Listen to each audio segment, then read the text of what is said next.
your community and brag. You know what I'm saying? You heard that. You have just 3 rounds to prove yourself as a rapper. Every other Saturday live on Joy Prime Television. Make sure you sit down 8 p.m. Join us with some cool drink and enjoy the party, man. Your pong is smelling good. Time, boss. You got boss. Spin town.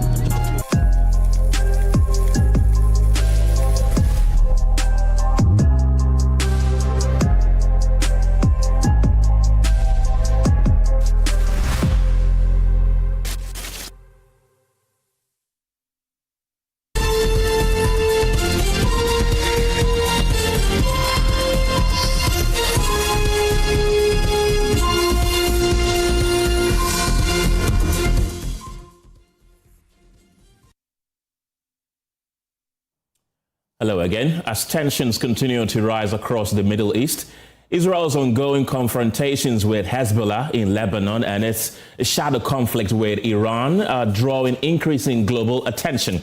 Well, these developments are not only reshaping regional security dynamics, but also influencing how countries around the world engage diplomatically with Israel. Here in Ghana, there are already questions about whether long-standing bilateral relations remain steady or are facing new pressure, particularly amid growing public debate about reparations, foreign policy alignment, and many other things, including humanitarian concerns linked to the conflict. On the pulse this afternoon, I'm engaging with Israel's ambassador to Ghana, Roy Gilad, to address these critical issues.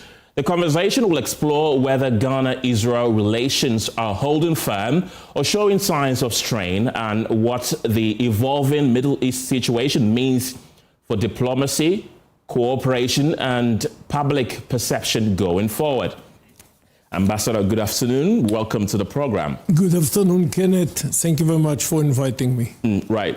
I'm wondering, do people still come to the Israeli embassy? Do Ghanaians still come to the Israeli embassy for visas to go to Israel amid these conflicts? So there is some slowdown currently.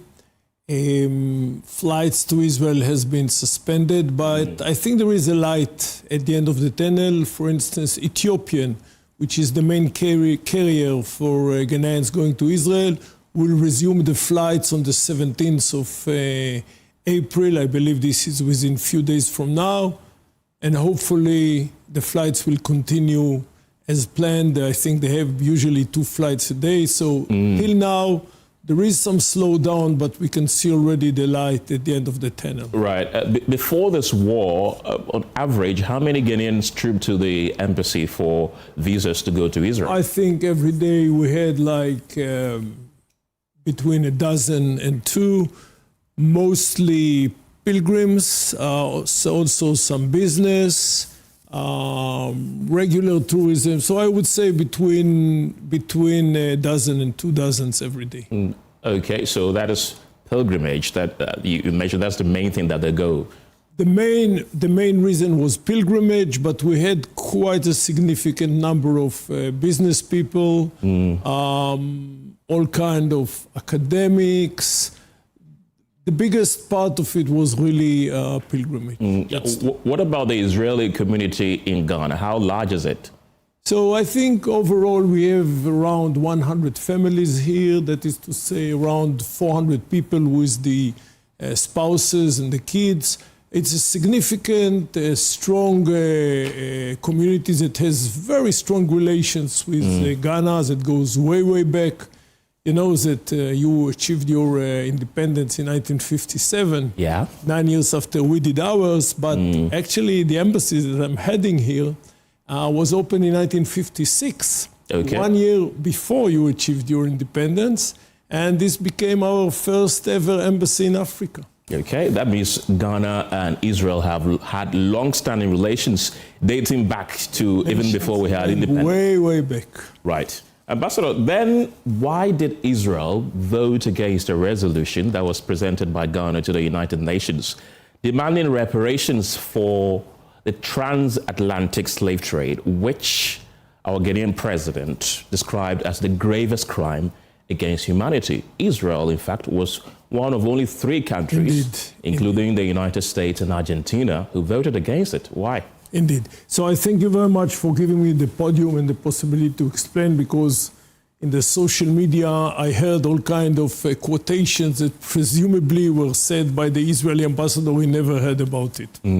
Well, let's leave the social media aside and let's speak now with the serious media.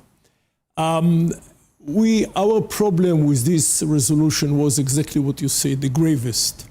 There were, unfortunately, quite a number of crimes that were made against humanity.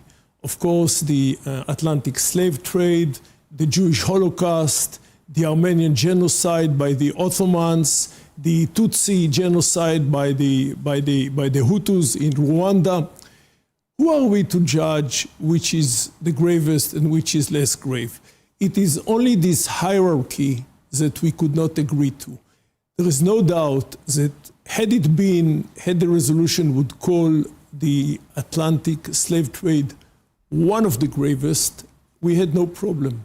And we came very clearly to the Ghanaian delegation at the UN, not only us, also the United States, the UK, EU, Armenia, and many others, and said, just drop the gravest.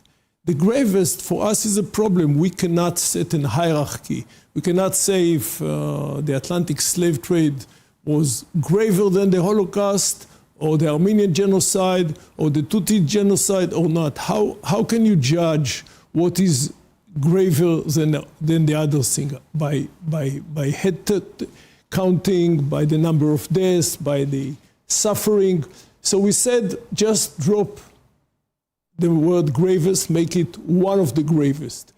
I think if Ghana would have been more flexible, it's not only the Israeli vote that they could get, but they could get also the US vote, all the 27 members of the EU that abstained, the UK that abstained, Armenia that abstained.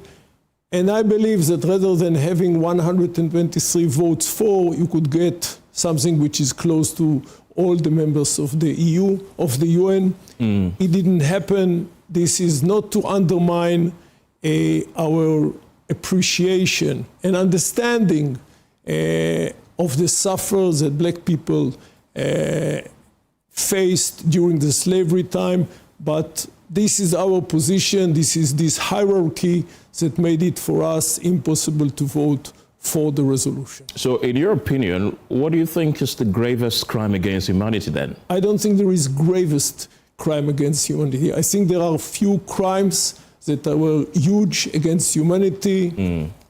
The Atlantic slave trade is one, the Jewish Holocaust is the second, the Armenian genocide by the Ottomans is the third, the Tutsi genocide in Rwanda by the Hutus is the fourth, and there might be some other huge crimes that were made against humanity.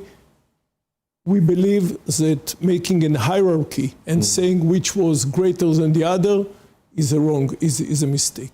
But Ambassador, many will argue that if you look at the number of people who died through this slave trade, directly and indirectly, and how long it lasted over 100 years, surely it qualifies to be the gravest crime against humanity. No, we understand the depths, we understand the misery, we understand the suffering.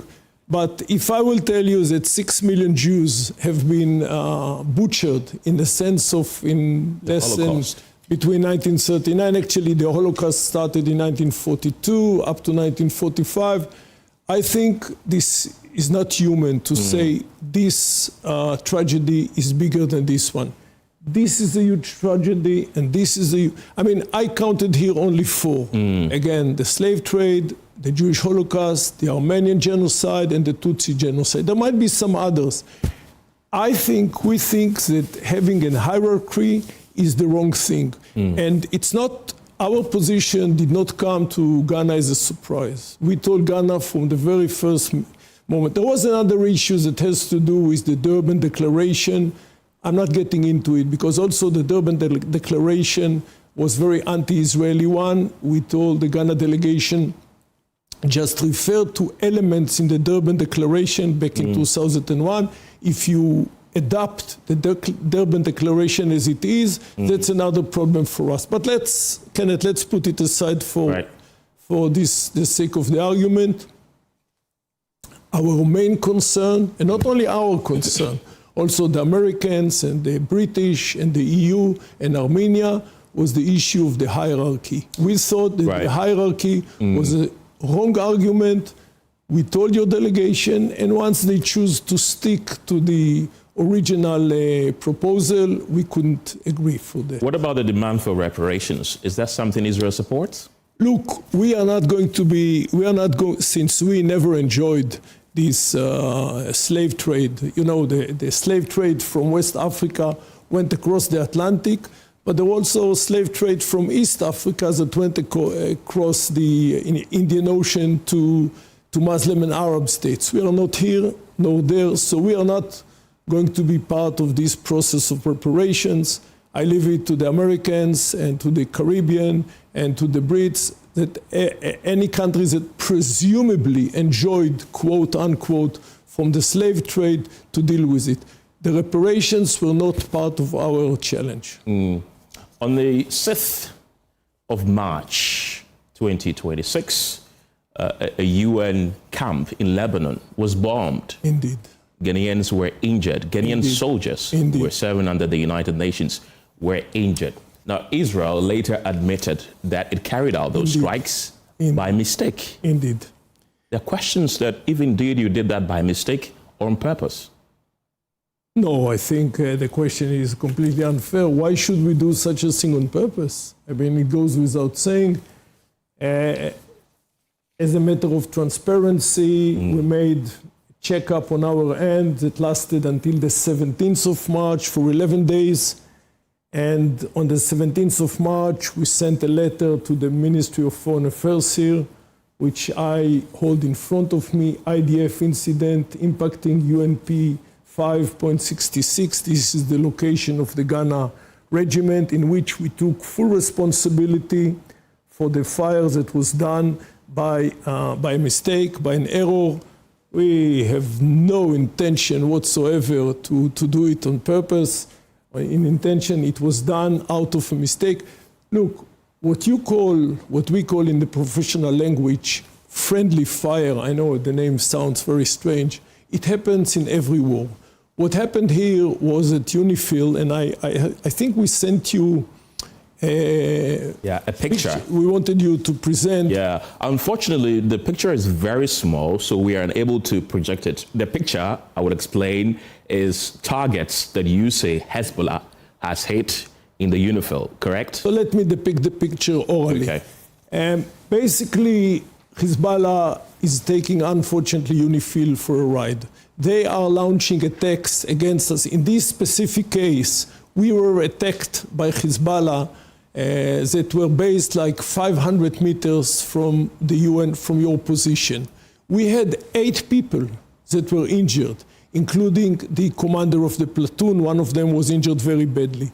Trying to answer the source of the fire, or to address or to challenge the source of the fire, which was like 500 meters from your positions. Indeed, we hit the base by mistake. But this is a pattern that is being done by Hezbollah terrorists day in and day out. They sneak next to the, and that's why I wanted the map to be here. It's been worked on. They sneak next to UNIFIL positions, sometimes 200 meters, sometimes 300 meters, sometimes 500 meters. They shoot against us and they escape.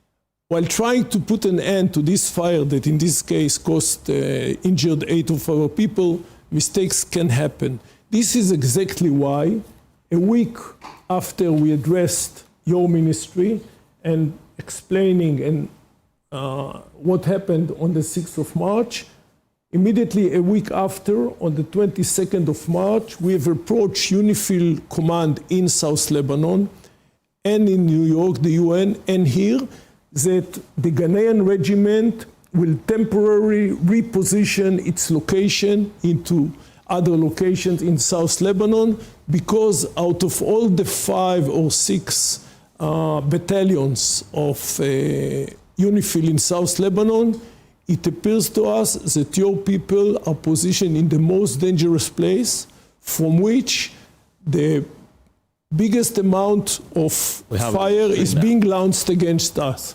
So actually the map should be like this, but anyway, what you see here in red is the launchers of UNIFIL. What you see here in blue is the position, what you see in red is the launchers of Hezbollah. What you see in blue is the UNIFIL. This is the border, and you can see how close the launchers are to the base. Those are, in some cases, 200 meters, some cases 600 meters. And this is only part of the problem. The other part is that since the beginning of the war, 165 launches fell in Lebanon, did not even manage to cross the border. They fell in Lebanon. You were unlucky that 3 of your soldiers were injured, but Indonesia, that has another national battalion in South Lebanon, 3 of its soldiers were killed from a fire that was launched by Hezbollah. In other words, this is a very risky area. We are very sorry for the incident that took place on the 6th of March. However, immediately following the incident, in order to avoid more casualties, we have asked the command of UNIFIL to reposition the Ghana battalion into new positions in South Lebanon. Why should they? Because Hezbollah took advantage of your own people, and basically, in so many words, they use them as human shields. Using something or someone as human shield has become a mantra that Israel says all the time. And I'm looking at the history of Israel attacking or bombing UNIFILs. It's over 20. If you look at 1996, for instance, during the Qana massacre, Israel attacked the compound of UNIFIL, killing several civilians. Over 100 people died. Yeah, but from Lebanon, not that I underestimate Lebanese, but not UNIFIL. Look, what you are depicting here, Kenneth, is exactly the reason why we've asked... If I may, Lan, in 2006, during the Lebanon war as well, you bombed UNIFIL sites again, damaging properties. Between 2010 to 2026, you've attacked UNIFIL sites on several occasions, including the one that happened on the 6th of March that resulted in the injuring of at least 3 Ghanaian soldiers. So what is the justification? Why do you continuously attack UNIFIL sites? You've given me this map, yes, that you've said that these are rockets launched towards Hezbollah sites, which is condemnable, but Israel has also launched more than 20 attacks on UNIFIL sites. So what you asked, Kenneth, is exactly the reason why UNIFIL is not going to be deployed anymore in the area after the end of this year. UNIFIL is there since 2006, he's there since, I believe, the early 80s. No, since Resolution 1978. 17. Exactly. UNIFIL is there since the adoption of Resolution 1701. We have reached the conclusion that the presence of UNIFIL in the area is not serving our interest because Hezbollah is taking them for a ride. That's why we have asked the UN to evacuate all UNIFIL soldiers. 7,000 UNIFIL soldiers are not going to be there starting from the 1st of January 2027 because they are being taken for a ride by Hezbollah, who's using them as a human shield. They are launching attacks against us from the nearby of those positions of the UNIFIL. And when we try to answer the fire, mistakes, errors happen. That's why we've asked UN to put an end to UNIFIL. We have a lot of appreciation for your people there. And what is the UN saying? It was agreed. France was not happy without it, but the Security Council have decided that's the end of the mission of UNIFIL. Unfortunately, there is another campaign in South Lebanon, but we believe that starting from the 1st of January 2027, our campaign against Hezbollah is going to be much easier. Currently, unfortunately, with all the respect that we have for the 900 Ghanaian soldiers that are there as part of 7,000 soldiers overall of UNIFIL in South Lebanon, those soldiers are making our campaign against Hezbollah much more complicated. Look, Kenneth, each government has responsibility for its own people. And having security is number one responsibility. My government is in charge for the security of the people in Israel. And nowadays, it is the people in the north of Israel, the 1 million Israelis that lives next to the border.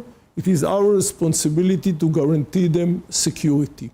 As long as Hezbollah terrorists, and again, we don't have the map anymore, but as long as the Hezbollah terrorists are going to deploy along the border and hide behind UNIFIL positions and launch attacks against us from behind those positions, it makes it impossible for us to guarantee the security of our own people.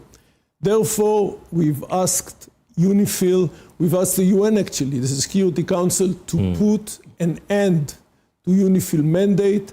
This will be done immediately at the beginning of 2027. Again, we have a lot of appreciation to your soldiers, to the 900 Ghanaian soldiers there, to the overall 7,000 international peacekeeping forces that are there. Unfortunately, they have failed in their mission. That has to be said. It is a peacekeeping force. We have no peace in South Lebanon. Not only we say so. Had you had here the ambassador of Lebanon, he would tell you that for the first time, the government of Lebanon is calling Hezbollah to disarm.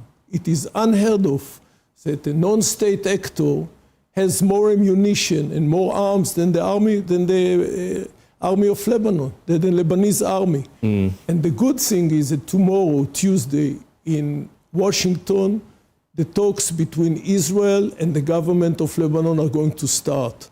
And we have some differences with the government of Lebanon, but we all agree on one thing. Hezbollah needs to be disarmed. Why is Israel still bombing Lebanon when there's supposed to be a meeting in Washington tomorrow, as you mentioned? I understand the question. We simultaneously, we're not bombing Lebanon, we are bombing Hezbollah sites. No, you're not. Which are in Lebanon. Ambassador, you're not. We are. You are bombing clinics, you are bombing hospitals, you are bombing pharmacies, you're bombing schools. Are these Hezbollah sites? Every bomb that we launch against this area has a target that is connected with Hezbollah. There is no one bomb or one missile that hit a target which is not connected to Hezbollah. Unfortunately, terrorists, you have some challenge with terrorists from the Sahel. It's not as big as the challenge we are facing, are using, or I should say abusing, clinics, schools, even holy places, mosques, to hide and to put their ammunition, to hide them in those places. It's not the first time. Unfortunately, we had it also with the Hamas in Gaza. Those terrorists has no limits, and fighting with them is a dirty thing. Yet, if we would like to grant security to our own people, we have to do everything that we can. I think the government of Lebanon, had you had here an official from Lebanon, he would tell you very clearly, Hezbollah terrorists are getting their instructions from Iran.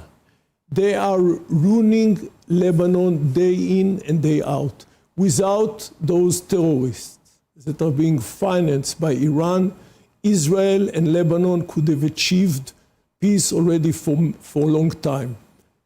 Indeed, we are going to start negotiations with Lebanon tomorrow, hopefully to lead to a peace agreement between Jerusalem and Beirut, but at the same time, we are doing whatever the government of Lebanon should have done, but they cannot because unfortunately they are too weak. And this is to bring Hezbollah down, and we are adamant of doing so. Ambassador, Israel has made us aware that Hezbollah's stronghold is in southern Lebanon. which Israel has decided to occupy. So why then did you go on to bomb Beirut? In fact, on the 8th of April, you dropped over 100 bombs in 10 minutes on a civilian population. In Beirut, the quarters that we addressed called Dahia, which is completely under the command of Hezbollah. The government of Lebanon, the police of Lebanon, the army of Lebanon is prohibited from entering Dahia. Dahia is the quarter in Beirut, which is a stronghold of Hezbollah. And then I'm looking at the map. Presumably, this is the international border.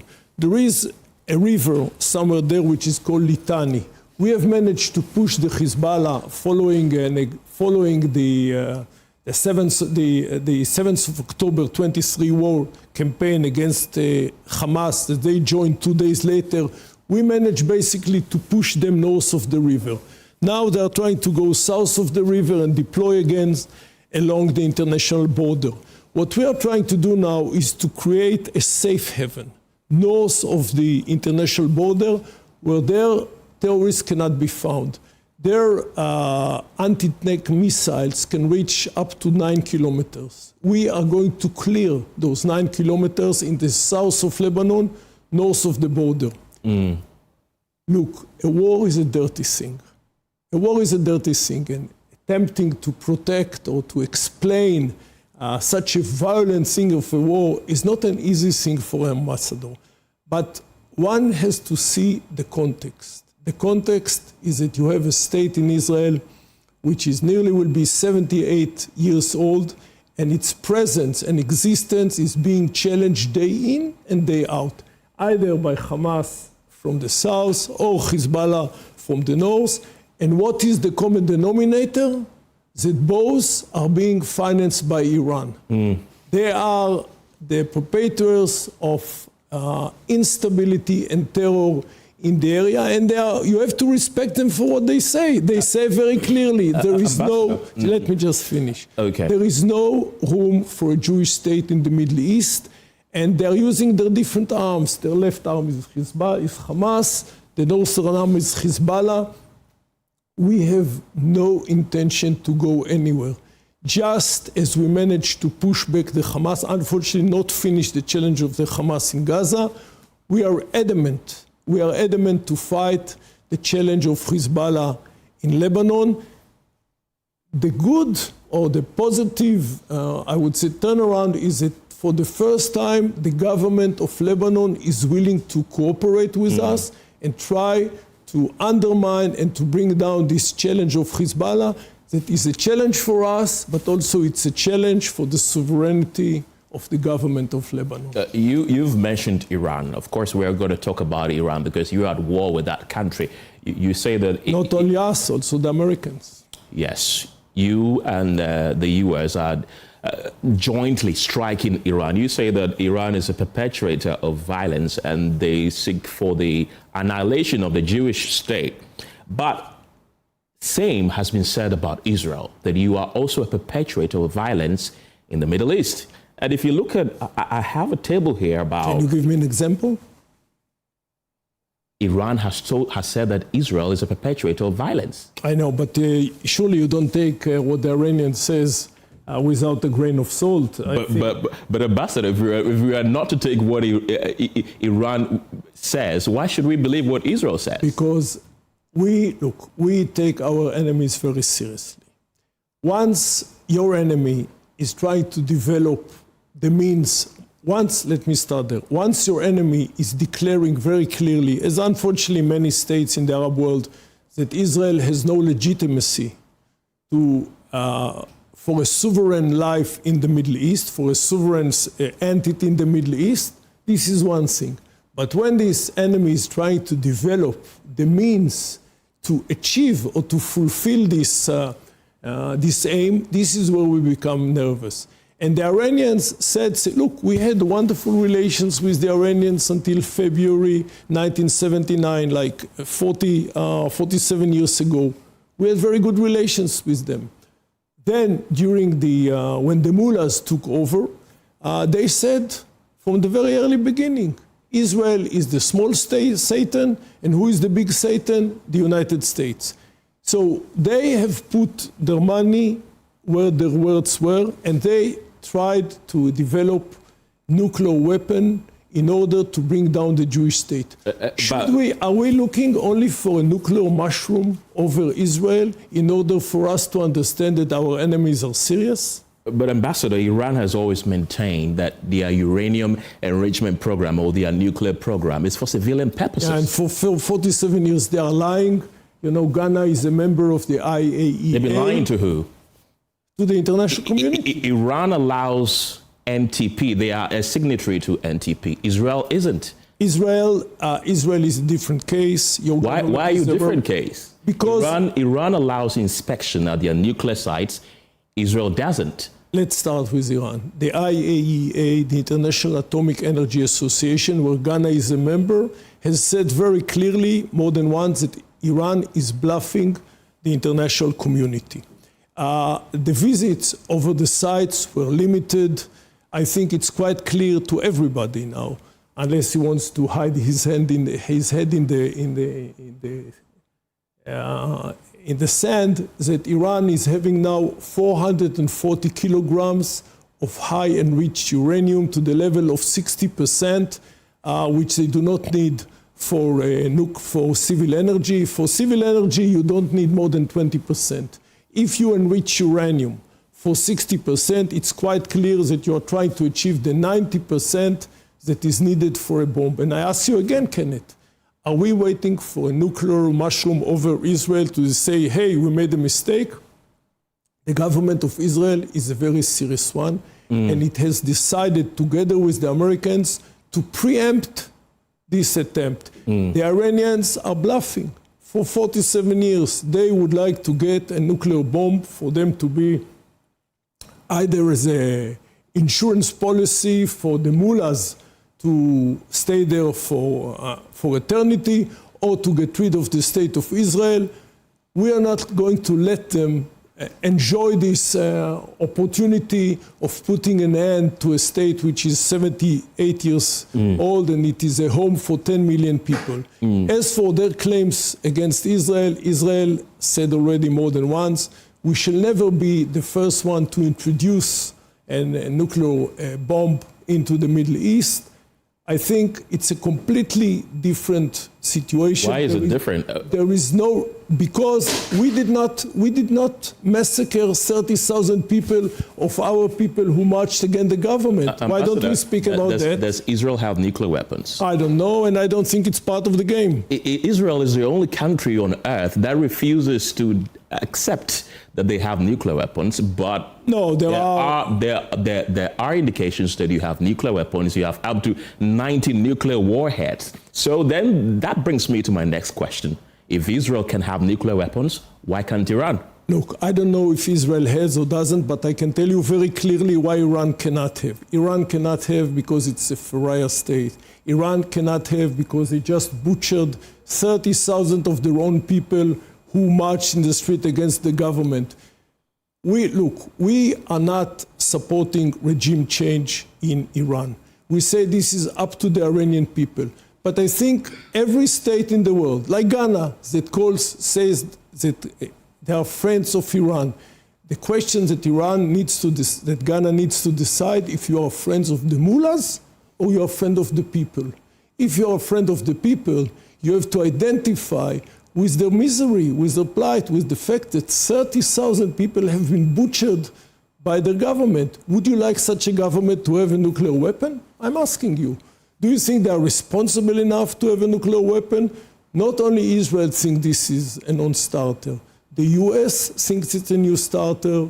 The EU thinks it's a new starter. The IAEA thinks it's a new starter. Right. By the way, Ghana is a member of the IAEA. And I would call Ghana, which is playing a more and more important role in the international arena, especially since the last year, to use your seat, their seat at the IAEA and demand answers from Iran. Because if there is one state which is a cause of instability in the Middle East, it is Iran. And Israel is not the only one to say so. If you'll call here the ambassadors of Qatar, of Bahrain, of UAE, of Egypt, of Jordan, of Lebanon, of Saudi Arabia, they will all tell you the same. The radical Shia mullahs regime in Iran is trying to get rid of the state of Israel, but also to destabilize all the Middle East under the very naive title of exporting the revolution. So the exporting of the revolution should face an end, and Israel and the US are adamant of putting an end to this challenge. How far away do you think Iran was to acquire nuclear weapons? What do you mean? I mean, you say that they've enriched their uranium to 60%. So how far away, I mean, how many years or days or months do you think that if these bombings that were started by Israel and the US hadn't started? They have one civil nuclear project in Bushehr, which was built by the Russians, and we believe that under the right restrictions, this can continue. But all the other sites in Natanz and Isfahan, and all of them are there for one purpose, developing a nuclear bomb.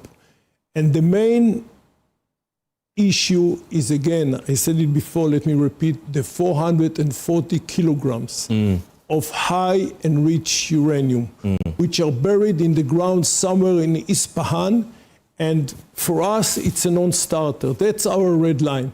This high enriched uranium should not stay in Iran. It has to be taken to a third country. There are many solutions. The IAEA is very much involved. The Secretary General of the IAEA, Mr. Grossi, he knows what I know and what you know and what Ghana knows. Again, Ghana, and I'd like to bring it, not to speak theoretically, Ghana is an important member of the IAEA. Ghana was the chair of the Board of Governors of the IAEA, and I would call from here the government of Ghana to play the important roles that they are playing in IAEA, also vis-a-vis Iran, to make sure that Iran will not have a nuclear bomb. If Iran is going to have a nuclear bomb, this is going to be disaster, first of all to the Middle East, but then to all the free world. I asked you how far away Iran was to having a nuclear weapon because your Prime Minister, Benjamin Netanyahu, since at least 1992, has been saying that Iran is within years, within months, within weeks, and sometimes even within days of acquiring a nuclear weapon. In 1992, for instance, he told your parliament that Iran will be able to develop a nuclear weapon in 3 to 5 years. In 1995, he said that Iran is very close to acquiring nuclear weapon capabilities within a few years. In 2002, he told the US Congress that the greatest danger facing humanity is that rogue states like Iran will acquire nuclear weapons. In 2012, he said that a red line must be drawn on Iran's nuclear program. At the current arrangement rates, they are only a few months away from a final stage. In 2015, he told the US Congress again that the deal with Iran does not prevent Iran from getting nuclear weapons. It paves Iran's path to them. In 2018, I mean, I can go on and on and on and on and on, including this year, that he's been saying that Iran is days, weeks, months away from acquiring nuclear weapons, and it is never happening since 1992. He was correct in the sense that we gave a leeway to the diplomatic process. We gave leeway to diplomacy. We've tried to push the international community through the IAEA, through the United Nations, through the Security Council, to put an end to their Iranian ambitions through diplomacy. Once this has failed, we launched an attack against Iran in June 2025, and a second one on the 28th of February 26. This is only due to the fact that, unfortunately, diplomacy failed. And the outcome of the current campaign will be, again, to get rid of those high-enriched uranium. If indeed the Iranians will refuse to do so, unfortunately, this might be not the last campaign. What you see now, look, I cannot defend each timetable that my Prime Minister gave, but I think what is important, Kenneth, is the context. For so many years, we gave room, we gave leeway for diplomacy to put end for those Iranian nuclear ambitions. Diplomacy failed. That has to be said. Once diplomacy failed, under the title that our number one responsibility for our people is to guarantee their own security, we have addressed this challenge with our army, with our air force. They say that the war is continuation of diplomacy in other means. One of the biggest philosophers of Clausewitz said so. A war is a continuation of diplomacy.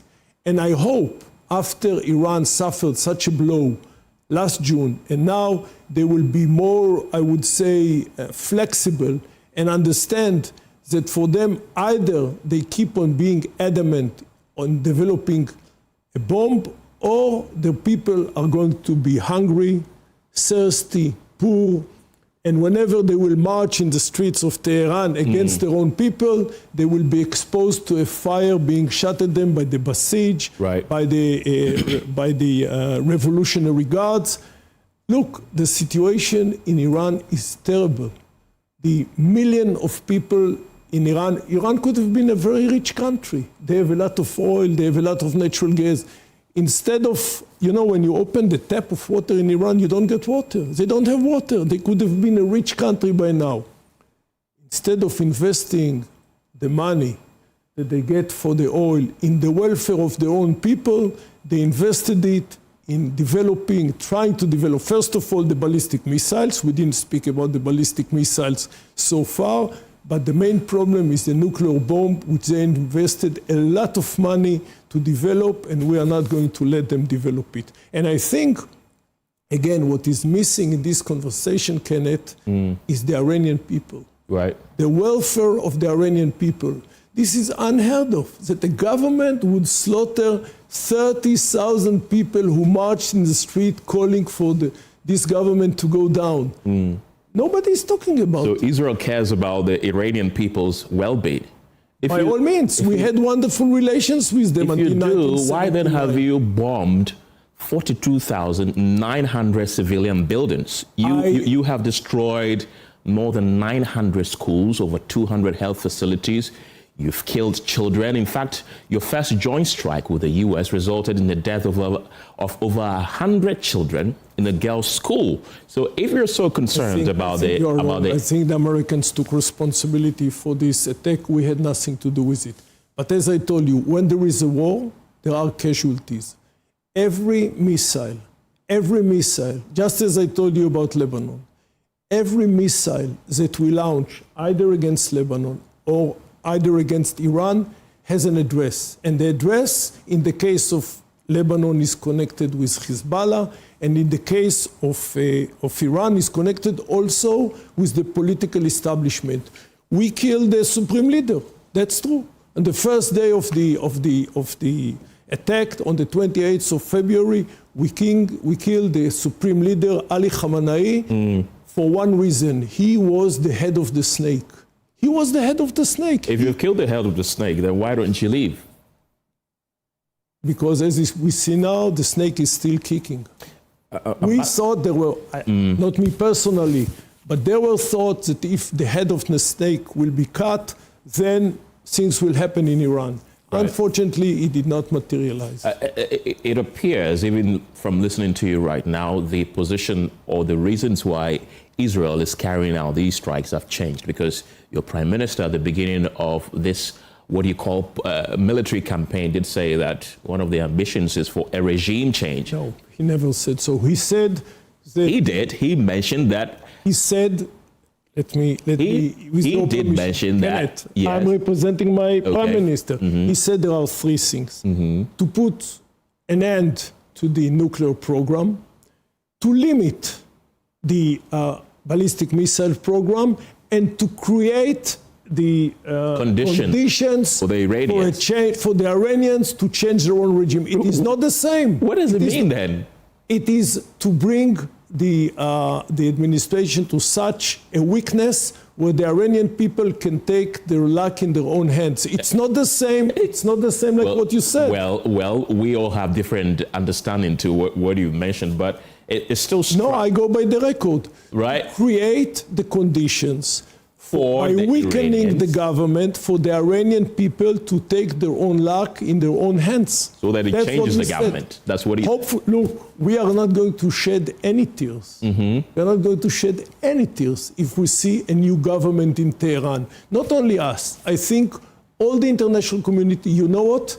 Also, the government of Ghana should be very happy if the mullahs are going to be gone from Tehran, and a new, I would say, modern, peaceful administration will take over that will look for tranquility and peace and stability.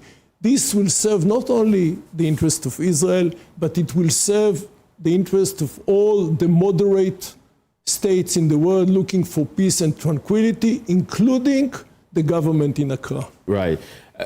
Iran, just like Israel, has limited friends in the Middle East. And most of the time you hear...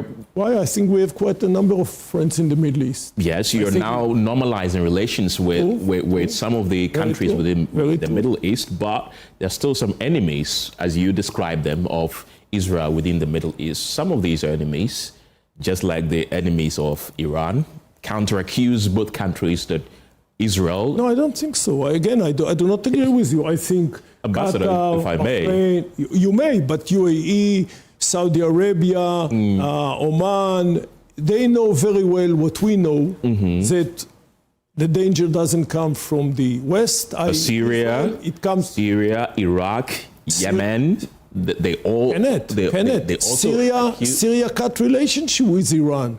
Syria, since the Assad regime was brought down, they cut relationship with Iran. Yes. Yemen, they hate the Houthis. The Houthis are challenging the government in Sana'a just the way they are challenging us. I must tell you that I think the geopolitical map now in the Middle East is much more in the favor of Israel. This arc, I would say, arc of terror that lasted from Tehran through Iraq, Syria, and Lebanon is not there anymore. Syria is not part of this axis of terror anymore. Iraq is tilting between Iran and the West. And Lebanon, the government says very clearly, we are against Hezbollah. Hezbollah is serving the interest of Tehran. So unlike the 6th of October 23, one day before the Hamas attack, currently, today is the 13th of April 26, the geopolitical map, pity we don't have a map here, but the geopolitical map in the Middle East have changed dramatically. Tilted in the favor of Israel. By all means, big time. But and against the interest of Iran. You've been accused, Israel, just like Iran, by unfriendly countries as being the biggest threat in the Middle East. Ambassador, I want to ask you, is Iran or Israel the biggest threat to peace in the Middle East? I want to ask you, is this a serious question? It is. Well, if it's a serious question, look, with all due respect, I have a feeling maybe I didn't make myself clear in the last half an hour as much you did. as I enjoy. You did. There's got to be a follow-up to that. That's what I'm asking you. There is no one state, not only in the Middle East, in all the world, which is big, which is a bigger danger and challenge to world stability and peace than Iran. Iran, wait, you asked me a question, let me try to explain. Since February 1979, they've committed themselves under this title of exporting the revolution, by the way, also in Africa, to change the world order, to change the order in the Middle East, to challenge the moderate Sunni states, of course, to change the Zionist state, the state of Israel, and they've tried to do it by building an infrastructure of proxies, Hezbollah in Lebanon, their own proxies in Iraq, Syria at the time, the Houthis in Yemen, the Hamas and the PIJ in Gaza. And all this came against us on the 7th of October 23, when we really faced a challenge as we've never faced before.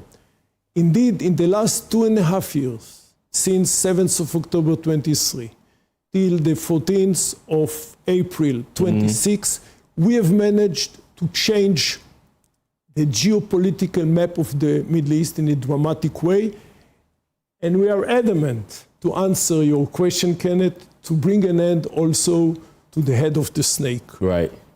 Iran, the Iranian people, they are friendly people.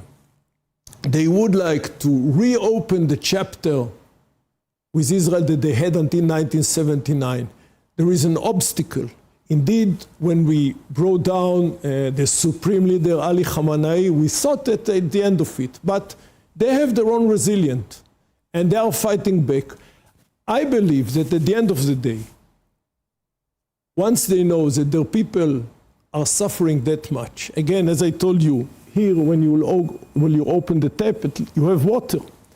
In Iran, when you open the tap, you have no water. And people there are hungry. Their economy is one of the worst economies all over the world. So it is not too late yet for the mullahs in Tehran to decide if what they want is the welfare of their own people or the bomb. Unfortunately, judging by their pattern in the last 47 years, they are not going to give up on their vision or the dream of having a military, having a nuclear bomb. Unfortunately, that's why I say the future of Iran as a state is with the hands of the Iranian people. Indeed, we did everything that we can do in order to weaken the government, and I think we achieved. We have managed to cause huge damages to the ballistic missiles, to the places where they produce the missiles. We didn't manage to bring an end to it, nor last June and not now. Now it is with the hands of the Americans. I wish the Americans negotiator all the luck and success in the world to reach an agreement in the next 2 weeks. Right. I think we still have 10 days of ceasefire. They are adamant of free open. Look, we didn't speak about the Straits of Hormuz. Ghana is suffering badly, not only because of the prices of oil. I spoke here with many business people that are waiting for cargo that they bought in the Gulf, and the cargo cannot cross through the Straits of Hormuz.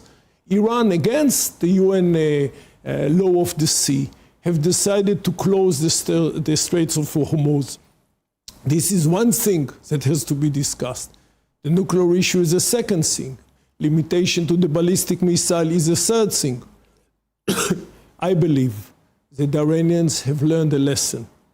And eventually, with all the high talks that are not going to be flexible, etc., eventually they will understand that they will have to make a choice between continuing as a normal state or continuing as being a pariah state. If indeed the lesson was not learned, unfortunately what we saw till now is not the last cycle of violence. Ambassador, my previous question that I was asking you, just yesterday, the president of Turkey, President Erdogan, did indicate... He's another great friend of Israel. Is he, though? It appears the relationships have strained in the last few months. He did indicate that Israel is a perpetrator of violence and threatened to invade your country if you resume this war or this campaign with Iran. I believe you've heard that. No, I must tell you, I didn't. As far as I know, I think they denied that they threatened the military confrontation with Israel. So first of all, I was the head of our mission in Ankara for 2 years. Between 2019 and 2021, I was the chargé d'affaires of our embassy in Ankara. I think what I said about Iran is also true to some extent about Turkey. The Turkish people would like to have, most of them, very normal relations with Israel. We had wonderful relations, tourism and trade and sport and you name it. Unfortunately, Mr. Erdogan, I don't want to be offensive, His ideology is the ideology of the Muslim Brethren. That has to be said. To say that he is not a friend of Israel will be an understatement. He hates the state of Israel. He has also his own political agenda. I must tell you, I think he's looking at the situation in Iran and he's not completely unhappy. I think Turkey would like to get the place of Iran in the Middle East. Currently Israel is a major actor in the Middle East. Unfortunately, Iran is also a major actor. I believe that on top of all the big slogans against Israel, Mr. Erdogan will not be sorry if Iran is going down because he's looking to take the place of Iran in the Middle East. There were exchange of words between Erdogan and Prime Minister Benjamin Netanyahu yesterday. He did describe Turkey as the new Iran. The new Iran. What does that mean? This is exactly what I said. Look, I don't think, as far as I don't know if Turkey is trying to develop a nuclear weapon. Turkey is also a member of NATO. That has to be said. And Turkey has also very decent relations with Israel. So I don't know exactly what is behind what was said, but I know one thing. Turkey is not a friend anymore of Israel. We've closed the embassy in Ankara. Look, if you ask me if Turkey is as enemy as Iran, I don't think so. Iran is an enemy. Turkey nowadays, unfortunately, under Mr. Erdogan, is taking a very hostile policy vis-à-vis Israel. That has to be said. But just like the Iranian people, I believe also the Turkish people, their attitude vis-à-vis Israel is a friendly one. And in that sense, nor the mullahs in Tehran, neither Mr. Erdogan in Ankara reflects the true feelings of the Iranian and the Turkish people vis-à-vis the state of Israel. Again, I do not make any comparison between Mr. Erdogan and the late Mr. Khamenei, but Mr. Erdogan, that has to be said, has a very hostile attitude towards the state of Israel, unfortunately. That's quite interesting, though. Let's talk about Gaza briefly, because we're running out of time. Since the ceasefire was announced, over 700 people have been killed in Gaza. Since 2023, over 70,000 Palestinians have been killed in Gaza. Now there's a zone, the IDF has now drawn a line that Palestinians do not have to cross. We've seen settler violence within Gaza. And many people are scared that you're gradually trying to push Gazans out of Gaza. Because in 1947, when your country was formed, you were given 55% of the land. Palestine was given 45%. Just a year after, you gained 78%. So did you ask them why they launched the war against us in 1948? If they got nearly half of the land? You've launched several wars within the Middle East. When the UN decided to establish two states, a Jewish state and an Arab state, according to you, 55% and 45%. Yes. So why did they launch a war against us, which they lost? Yes, indeed. And you ended up invading the place, taking more lands, having 78% of the land. As we speak today, you have 90% of the land. For mistakes like launching a war against Israel, you pay. But I think the main question now is not the history, but is the status of Gaza. And let me tell you this. While most of the attention, just like the attention in this interview was to the north, to the Hezbollah, or to the east, Iran, the situation in Gaza is not good. Indeed, Gaza now, again, it's a pity we don't have a map, is divided into two parts.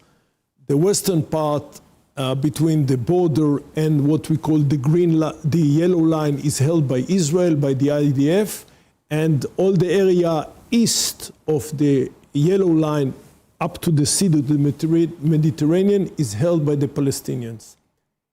We have no intention whatsoever, I tell you publicly, to extradite the Palestinians from Gaza. The 2 million Palestinians that live there can stay there as long as they are willing to live in peace next to Israel.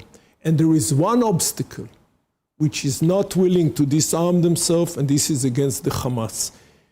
Again, most of the world attention now is with Lebanon and Iran. I'm personally following very closely the situation in Gaza.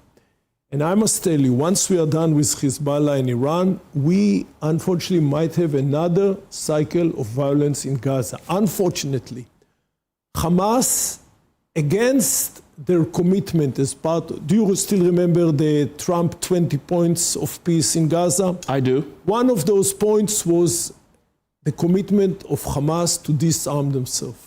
They have refused to do so far. By the way, talking about Turkey, all the members of the Arab League, the 22 members of the Arab League, call for the disarmament, for the decommissioning of Hamas. There is two states in the world that are against it, Iran and Turkey. Turkey say Hamas should not disarm themselves. Turkey is a destructive element in Gaza. That's why we don't want to see them. Right. They are an element which has not brought any stability for Gaza. But let's put Turkey aside.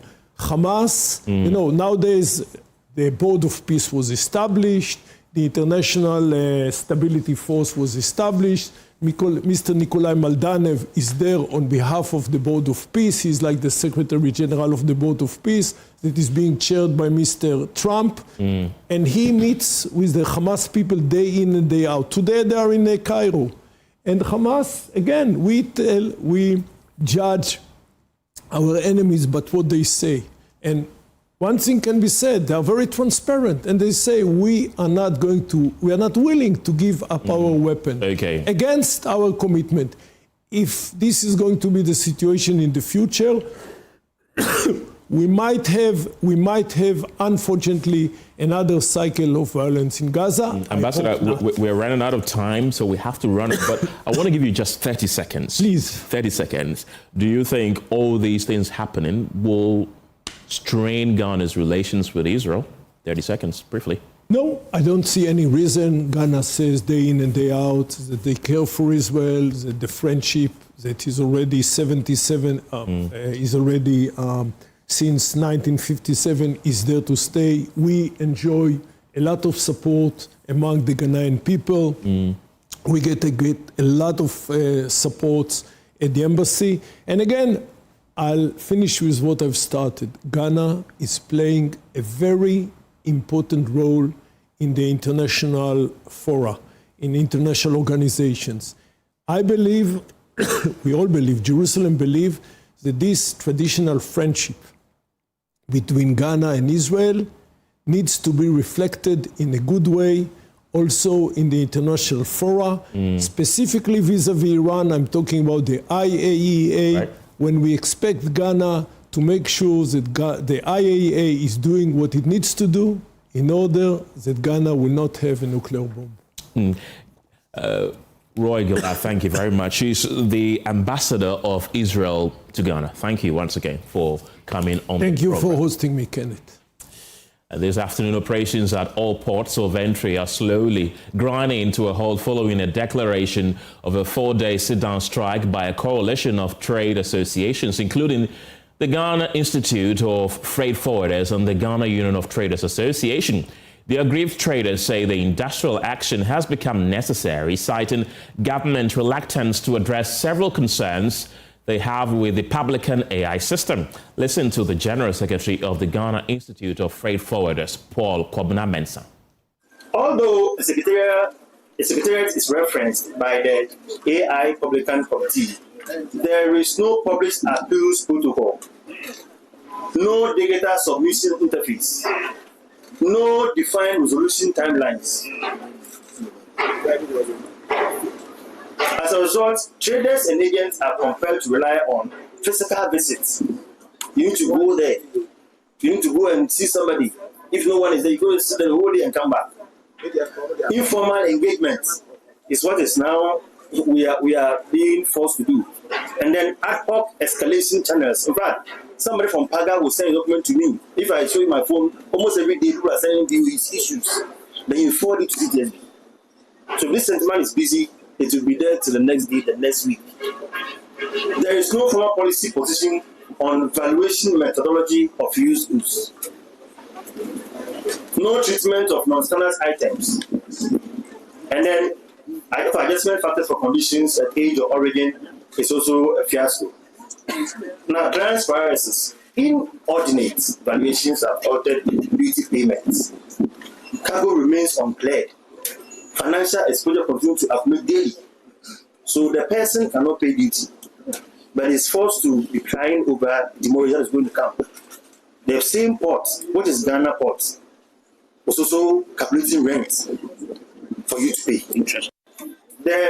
I said declaration of national action that we are taking 4-day coordinated strike action from tomorrow till Friday. Right after that, the traders will also bring their action for the following week, so that all this will continue till years are given to our issues. When the trade minister was there, they issued a statement asking us to hold on with payments of duties. They've also asked their members to hold on with imports, because you can't bring in goods to come and stay at the port and accrue demurrage. No predictability. We don't even know how much you give to pay. So we'll share a statement with you after this sitting. So within these 4 days, no duties are going to be paid from tomorrow. And then all associated clients' bonuses shall be effectively suspended. So we are not going to the port tomorrow. We are not going to pay duties tomorrow. Some of us may say that, oh, this is going to be online, so somebody can pay this online. The onlines we are monitoring, we are not paying this even online. That will go the long way. Establishment of a permanent trade governance structure. A formal, legally anchored interministerial and interagency body with the highest level to chair and define authorities across finance, trade, transport, security, and their participating agencies.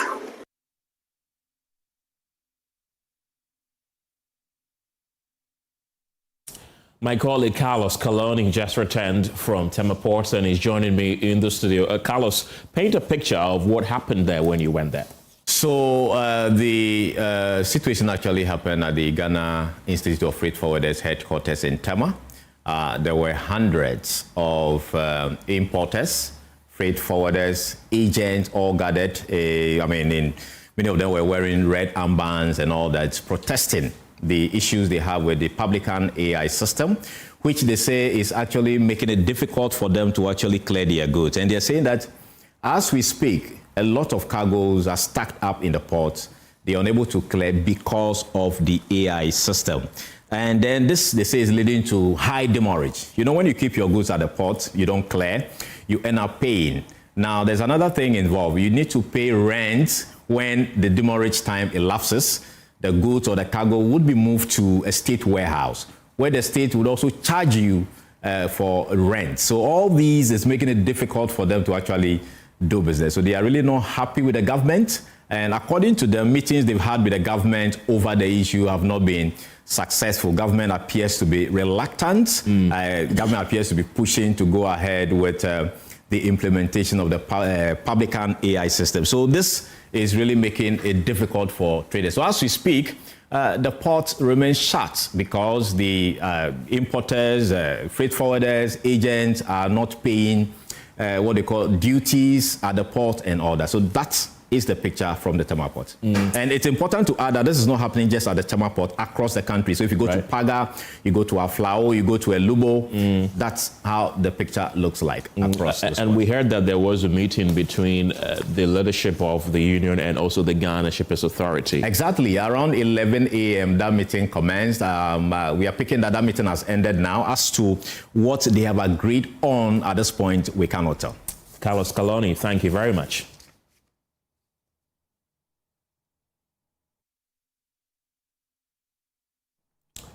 Let's go on to Zoom now, and joining me is the Executive Chairman of the Food and Beverages Association of Ghana, John Awuni. Michael Obri-Ajay is with the Concerned Coalition of Concerned Importers and Exporters and Traders and Freight Forwarders. Welcome to the program, gentlemen. I want to begin with you, Mr. Awuni. I understand that you were part of that meeting that involved the Ghana Shippers Authority. What transpired there?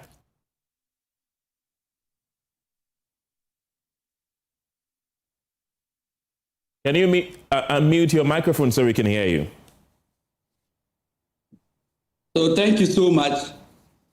We had a meeting a little after 11 o'clock, and it was chaired by the CEO of the Ghana Shippers Authority, Professor Jampo, with his team of managers.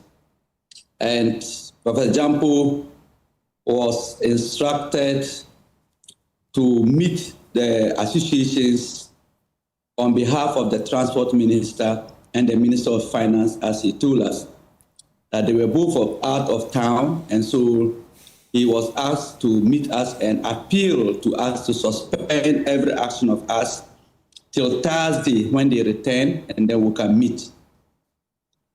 And so that was the appeal, that every abstract action, that activity that we want to undertake should be suspended till Thursday when we will meet. And then we all agreed. We requested that his request was laudable because we have allowed the AI to operate for about 1 month now. And so it's not just that they introduced it and then we decided to fight it. We've allowed to operate for 1 month now. And then the feedback has been very bad. And that's why we had question that is suspended. So we will be unable to suspend everything entirely, but we will lay down some of our actions and then keep others in action. Right.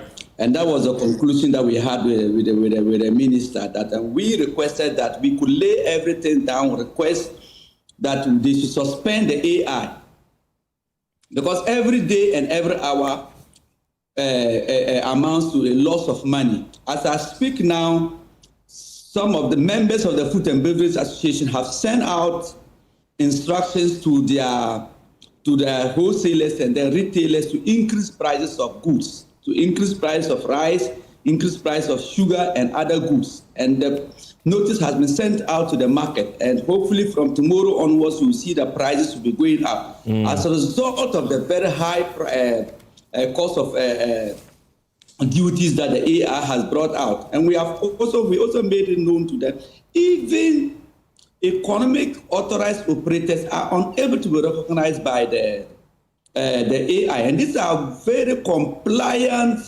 duty compliant customers. And the AI is not able to recognize that. And they have made these people to pay damages only to come back and apologize that they didn't know that they were economic authorized operators. Now you made the people to pay them rate. Are you going to refund the money to them or not? So if they want us to suspend our action, then they should suspend the AI and take the word.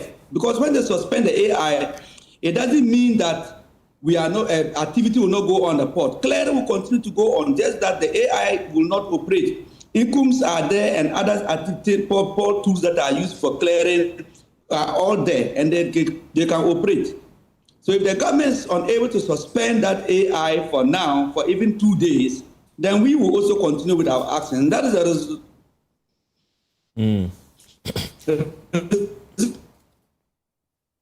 Hello, Mr. Awuni. Appear to be losing. Instructed the agents at agents to not give any money to any agent to clear goods, or authorize any agent to clear goods at the port.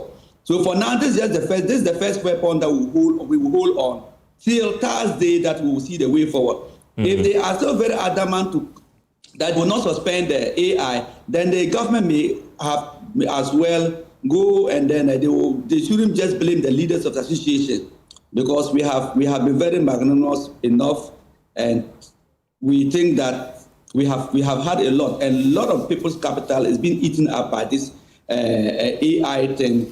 It doesn't just make sense the way it is operating. John, you did indicate that when you met with them, you have agreed to suspend some of the activities and then resume some. So which activities have you resumed as we speak until Thursday? The one at the port, we made it known to them that the port activity, sit-down strike at the port, clearing of goods will be suspended. We also made sure that we'll continue to engage the media and then let the media know our stand and the evil that the AI is committed. And until Thursday. When we meet on Thursday, if they don't suspend, then we'll continue all out, and every arsenal will be put on board. I want you to hold on for me. We are determined. We are not going to relent until they suspend the AI. They know that the AI is costing businesses and all that. And very soon from this week, Ghanaian consumers begin to bear the brunt of the AI by way of higher prices. Right. Hold on for me. Let me bring in Michael Obreje with the concerned importers and exporters.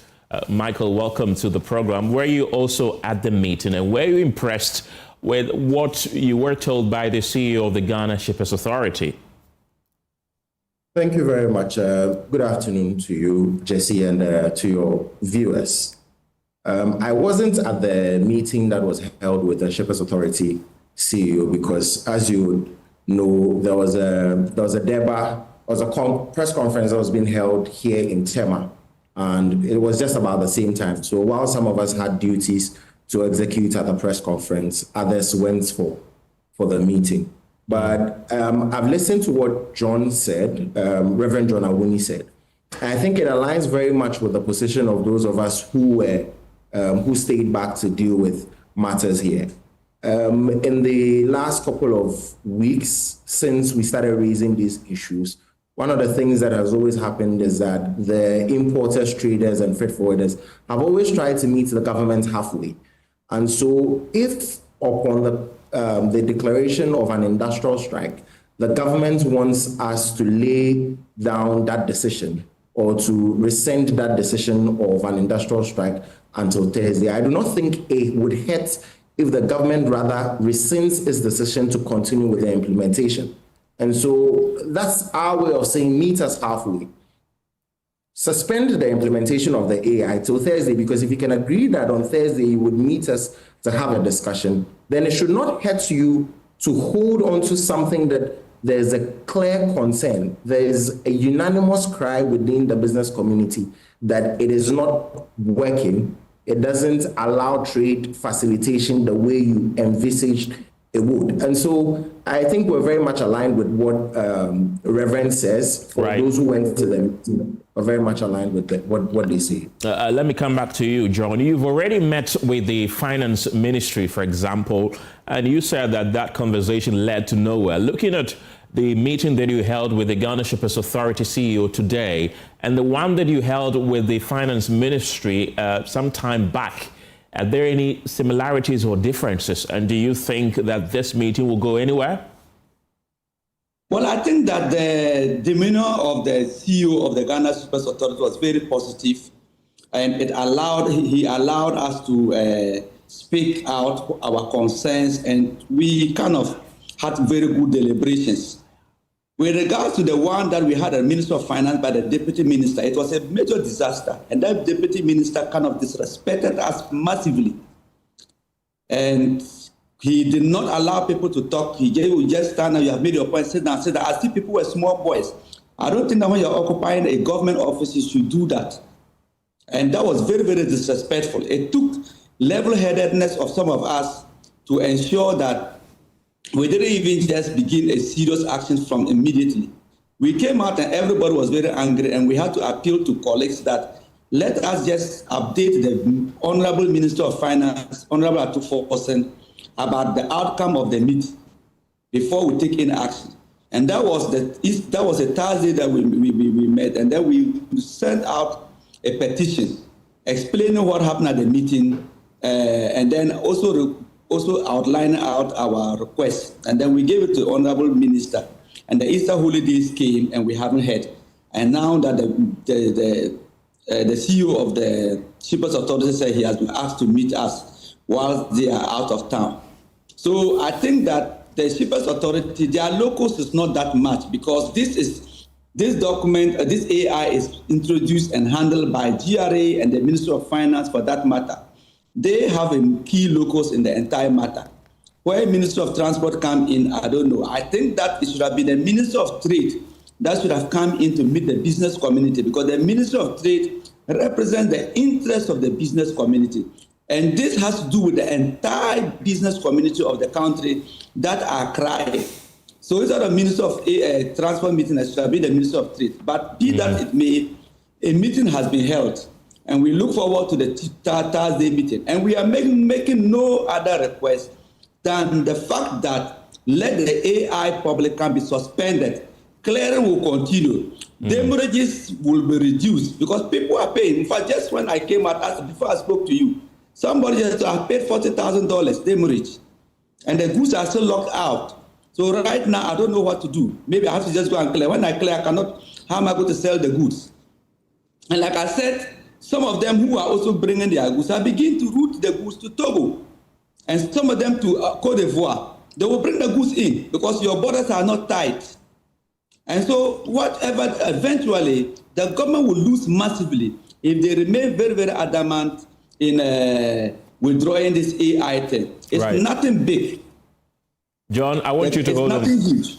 I'll come back to you. Don't go yet. The Executive Secretary of the Importers and Exporters Association of Ghana, Samson Awingobet, is joining the conversation right now. Mr. Awingobet, welcome to the program. You're one of the few associations that is backing the publican AI. Why?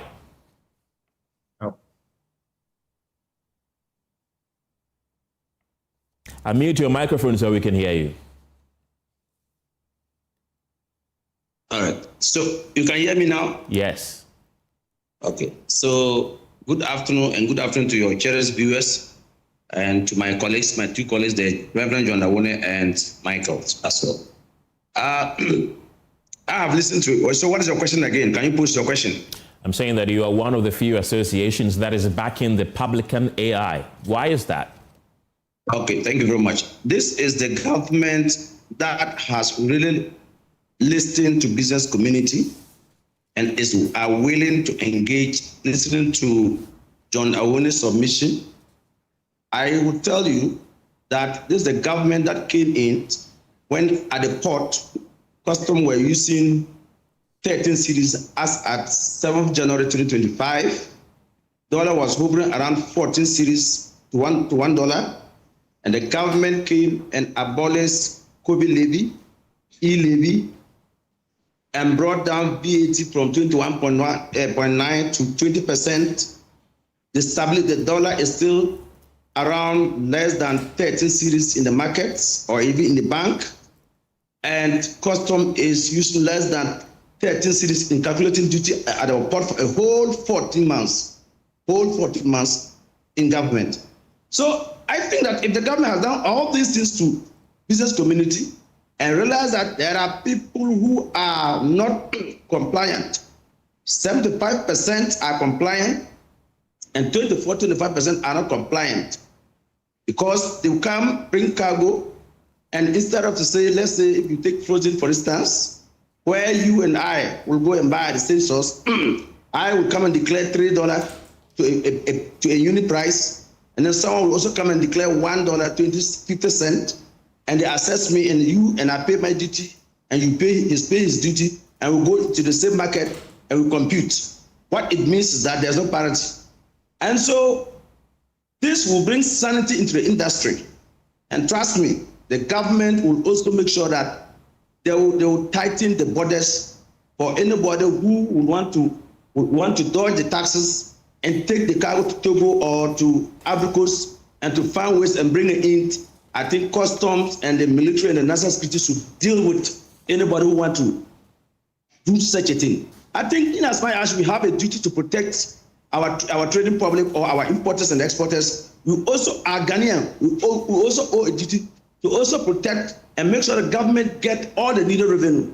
I, Asake, for the past 8 years or for the past 9 years, we are in this country.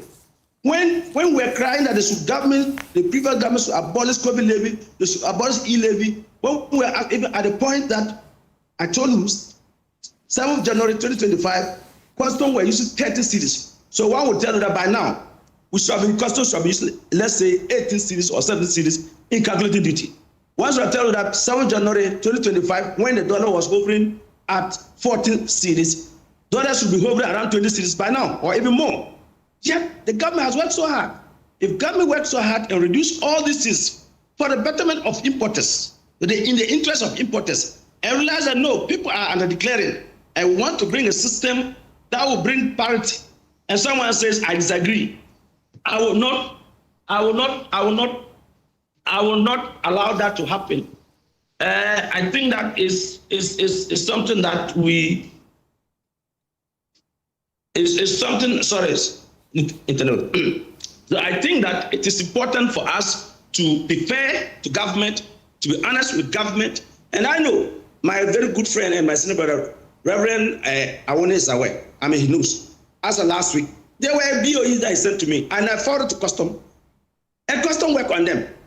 In fact, the appeals sector, which we used to go to the ministries of finance for public committee, now custom does almost 70% of the work.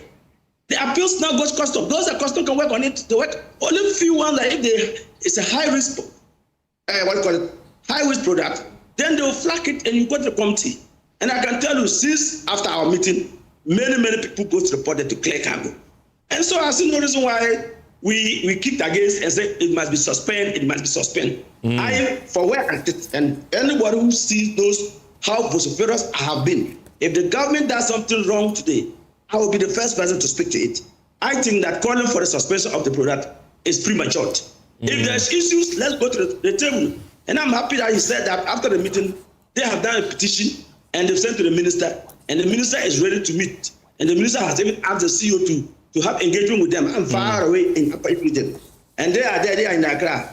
And minister says, on Thursday, I'm meeting you. So why would you still continue to push that? It must be suspended.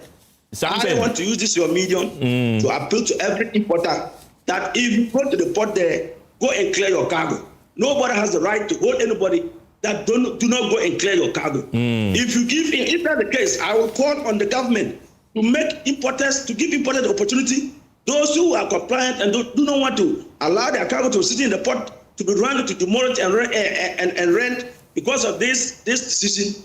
They should be able to do their own assessment. Samson, on their own and go and clear. Samson, let me come in here. Most of your colleagues have complained that this publican AI system that has been introduced is now valuing goods that they import into the country 5 times, sometimes even 10 times the amount that they were paying previously. So don't you think they have genuine concern that there has to be a review of this particular publican AI, or you think that everything is good?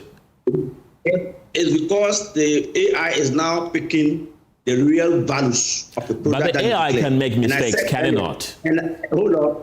And I said, if you and I go to a market to buy a product, and I come to declare $10, and you come to declare $4, and we pay duty and come out, don't you think that you pay lower than me?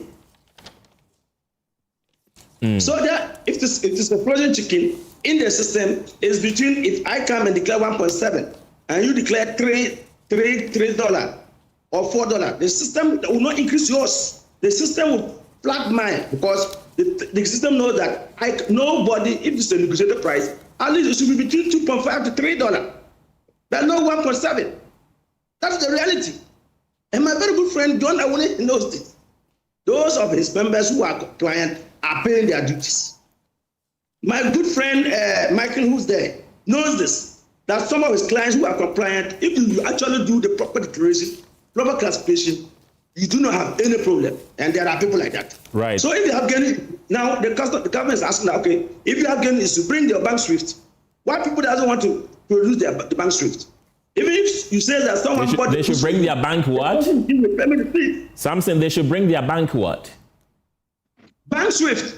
Okay. If you put in that bill the amount of money you transfer to pay your supplier, bring it as evidence. If you say you do not transfer money, but maybe a friend or a brother or whoever is somebody's traveling and you give the money, the person picking the goods, he has to have a payment receipt. Right. Samson, hold on. I'll come back to you. Let me go to Michael on Zoom. I'm going to ask you the question that Samson ended with, that you are refusing to produce your bank SWIFTs. Is there anything that you're hiding?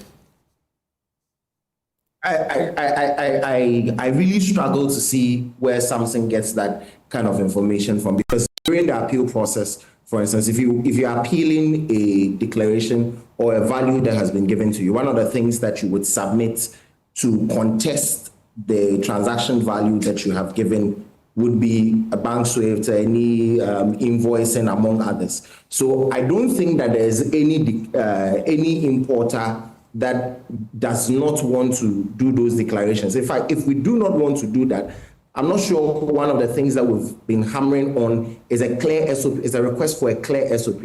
But I struggled a little bit when I listened to Samson, my very good friend, because yes, and he knows why I struggled to get some of the proposition he was making. I mean, I know he is a member of the Presidential Committee for Accelerated Exports Development Board, and so maybe he's speaking from the board's point of view when it comes to matters of our ports and others. But as an importer or as an exporter, I do not think that, I mean, Samson is really speaking the minds of those who bring goods into this country, because he speaks about parity. And parity is a very important thing when it comes to our industry, so that Kofi cannot have an undue advantage over Ama when it comes to trading. But he unfortunately overlooks something that we've been complaining about in the system, where last time I demonstrated to you that somebody had two different BOEs. On one, there were two containers of the same goods. On one, there was just one container of the same goods. The one that had two containers was valued at 100,000.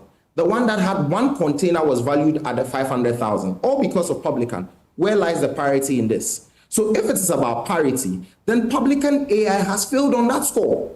We're not just trying to oppose government policy because we want to oppose government policy. In any case, what the prices or what the value of the dollar was last year or last 2 years is of no consequence in this matter. It's of no consequence in this matter because the government is elected to do something. The government is elected to make sure that for us, the business community, we are able to thrive and do business. So we thank God that dollar has moved all the way from 15 and we don't calculate duties with 13 and now we calculate with 11 whatsoever. It is not for us, the business community, to speculate what it would be if another government was in power. Right. Ours is to say that regardless that the dollar has come down, governments cannot introduce policies that are draconian in nature. What you would essentially be doing is to introduce policies that are counterproductive. So let me give you an example. If in 2024, when and there's a BOE like that, when someone was bringing a particular good, same container, he was paying 60,000 Ghana cedis as his value, his duty. Today, when you are valuing or when you are using the dollar at a rate of 10, that same person is paying 280,000 Ghana cedis as his duty. It is not for someone who says he speaks for importers and exporters to say that some year ago we were using a dollar rate of 13, and so if government has been able to bring it to 11, they are justified in introducing policies that at the end of the day hurts businesses. I think that with respect to my brother Asaki, we should not go into those conversations, because when we go into those conversations, it doesn't appear that we speak for the people that are importers and exporters. Like I said, it would appear to me that he's speaking from a government point of view because he's on a government board. And that I can understand.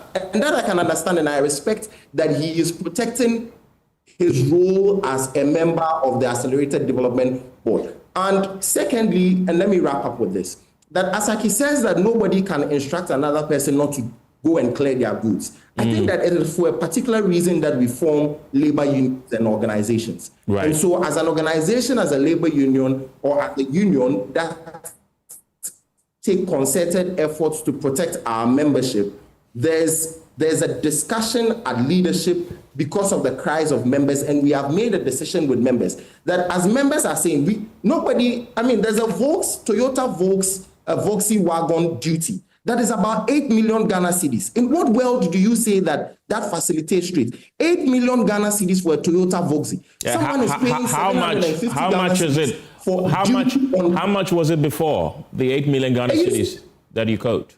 It used to be between 59,000 thereabouts. Some were around 59,000. And now it has shot to 8 million Ghana cedis. 7,900,000 Ghana cedis. I mean, how do you say this is parity? So there's a reason why trade organizations exist.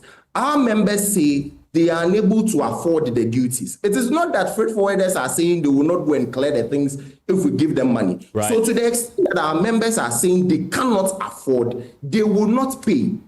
If Asake believes that he has some membership that have money to pay, it is up to him to instruct them to go and pay those draconian prices and then bring the exorbitant prices to the markets. But for us as legitimate trade organizations and persons within the industry who are representing the genuine interest of the people, we are not up to thwart government's efforts. We are only saying that we will not allow draconian policies that undermine our business as traders, importers, and freight forwarders. And so that really is our call, that we have allowed government to run this for a month and over. Today, we have called for an industrial action. If government believes that our industrial action has now caught their attention so loudly, then it is for them to suspend the program so that we meet on Thursday. It is not for us to suspend our industrial action and wait for the government to meet. Right. Thank you. Michael Obreje is with the Coalition of Concerned Importers and Exporters. Thank you very much. And earlier we heard from Samson Awingobit of the Importers and Exporters Association. I still have John Awuni with me, who is the chairman of the Food and Beverages Association of Ghana. Mr. Awuni, I want to give you the final word. Thank you so much. Let me say that nobody is against the AI-10 if it will facilitate trade.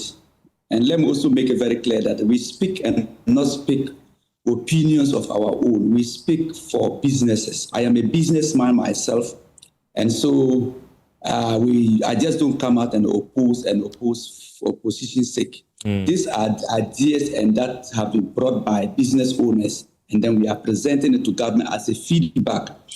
Government and private sector are partners in development, and so when they set up systems, at the end of the day, the beneficiaries of the system are supposed to come back and give a feedback. This is a feedback we are giving to them, that the system is a bit warped. Let them withdraw it, and then let's remodel and see what we can do if we have to do that.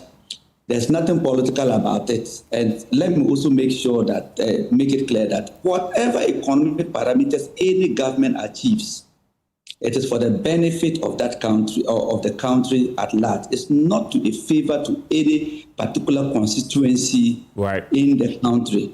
And so we are out there to let, at the end of the day, the government will be happy. If you do things that people don't react, and then people don't direct you, at the end of the day, you may fall.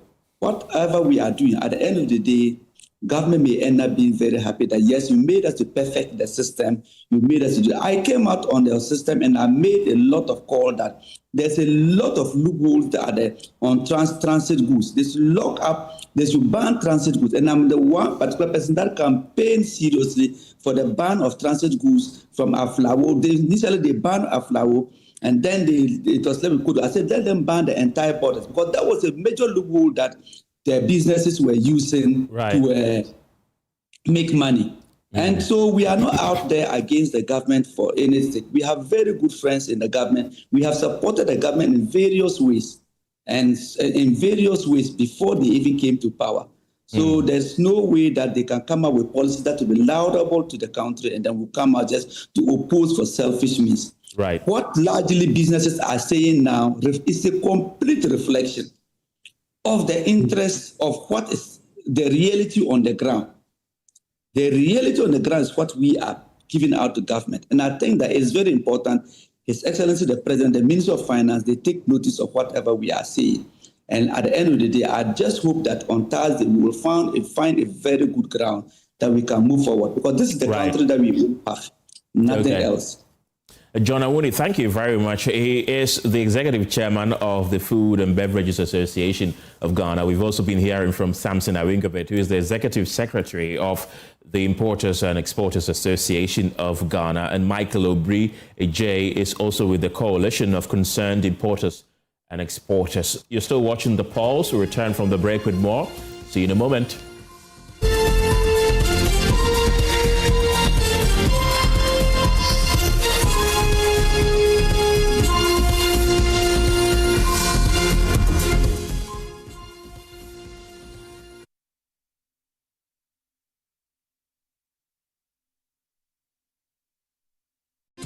Another week is here on the greatest of all time show. My name is Giovanni Clip, and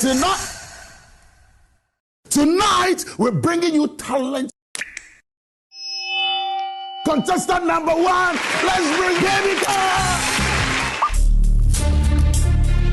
Let's bring. He did it for you. Oh, there is a leakage.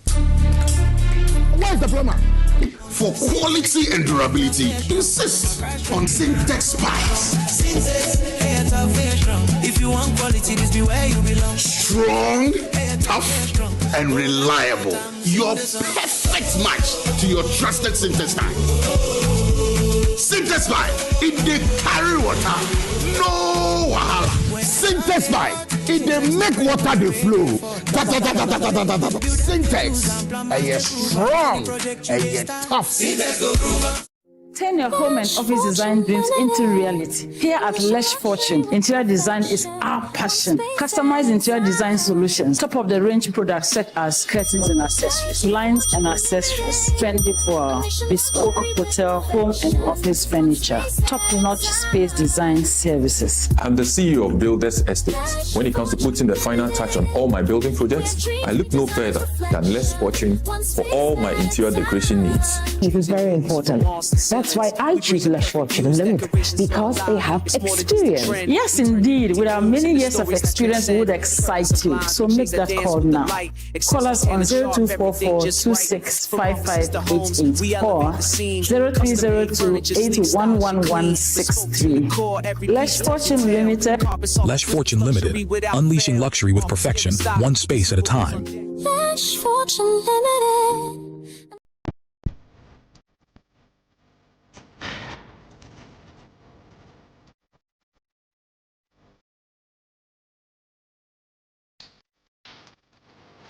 It doesn't take much to protect what we love.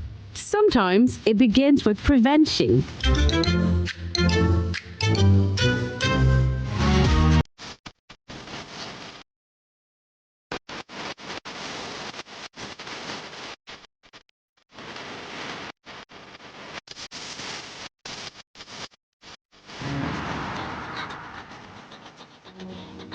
Care is not always loud. It is attention, caution, and doing small things right. Fire safety starts with me, being careful every day.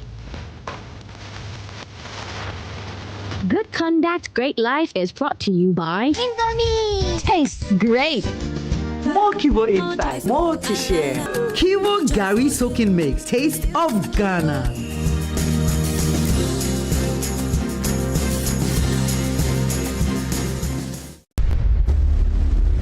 You guys are ready for what's about to happen?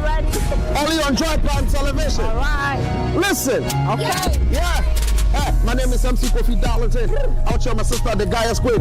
Giving the rappers the platform to show their flow. They go blow. Beat and bars to the hardest thing. You get past split up the baddest thing. This with the mic, make me see the fire. No darling, cause we know the tire. Stage necessity. Mike and I are ready. What's a rapper? This so now you rap. Beat some bars. You get bars, shall Yo.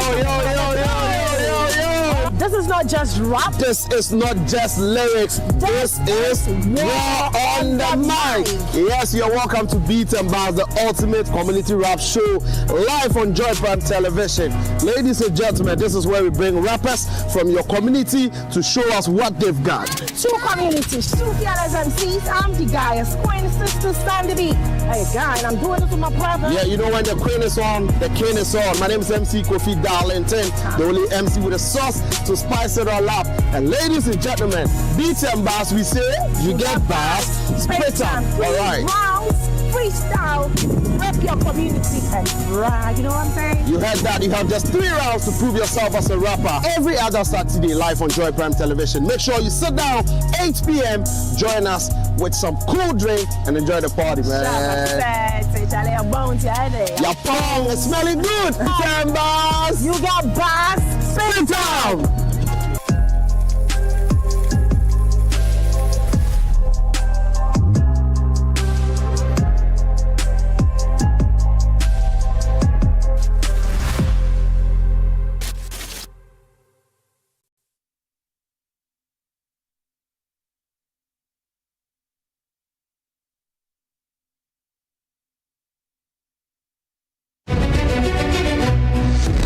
Every day, decisions are made in parliament, in the courts, in the presidency, in the market. Decisions that shape the nation. Here on The Beat, we follow with keen eyes and track the centers of power. And also look at the recently imposed 1 cedi development levy to try and cushion consumers. But my hope is that sooner than later, this war will come to an end. Join me for a quick, sharp, and authoritative update on decisions that matter to you. Lawyers for Chairman Wontumi, led by Andy Apiakubi, raised a concern about the fact that the documents presented by the prosecution were not readable. Breaking down the decisions, explaining the impact, connecting the dots. The Beat, weekdays at 5 p.m., 60 minutes, 4 power centers with reporters on The Beat. Feel the beat. Test the pulse of power only on JoyNews.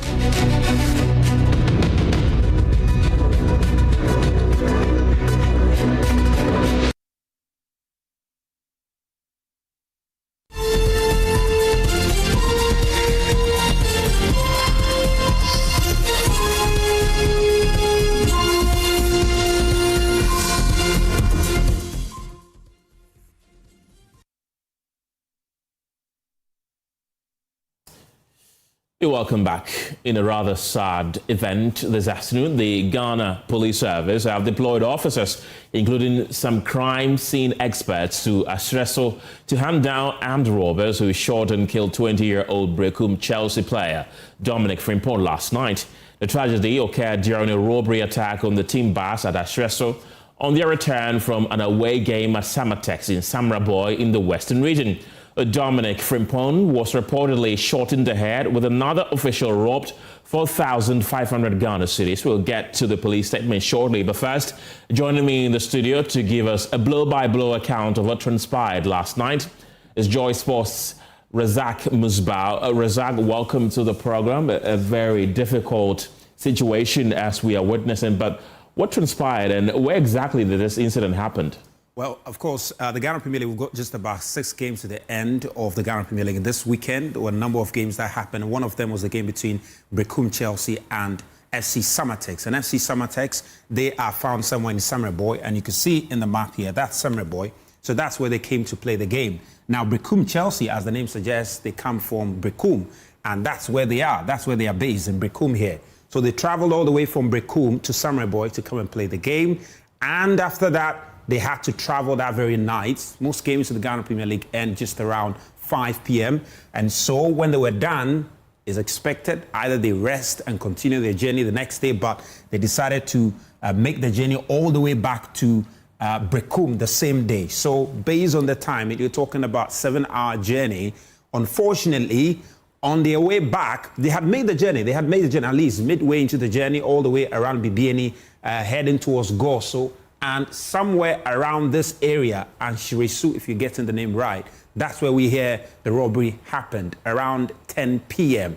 Now, the communications director of the club has been speaking to us about the very incident, what happened, and how this gentleman, Dominic Frimpong, the 20-year-old Dominic Frimpong, got caught up in that incident and ended up losing his life. This is the communications director, Albert Adiewo. On our way from Samaboye to Bibiani. In between Bibiani and Goso, where the incident happened. The driver of our team bus saw gunmen laying ambush. So as soon as they saw the bus, they started shooting. So the driver decided to reverse the bus. Unfortunately, the robbers rushed the team bus and then start shooting on our team bus. So unfortunately, the gun got our player, Dominic Frimpong, 20-year-old Dominic Frimpong, who joined Berekum Chelsea from Adriana Stars on the second window. So from they rushed into Bebiani Government Hospital where he pronounced dead. So those who rushed, the players who ran into the nearby bushes, were they chased by the armed robbers? No, because everybody was run for his life.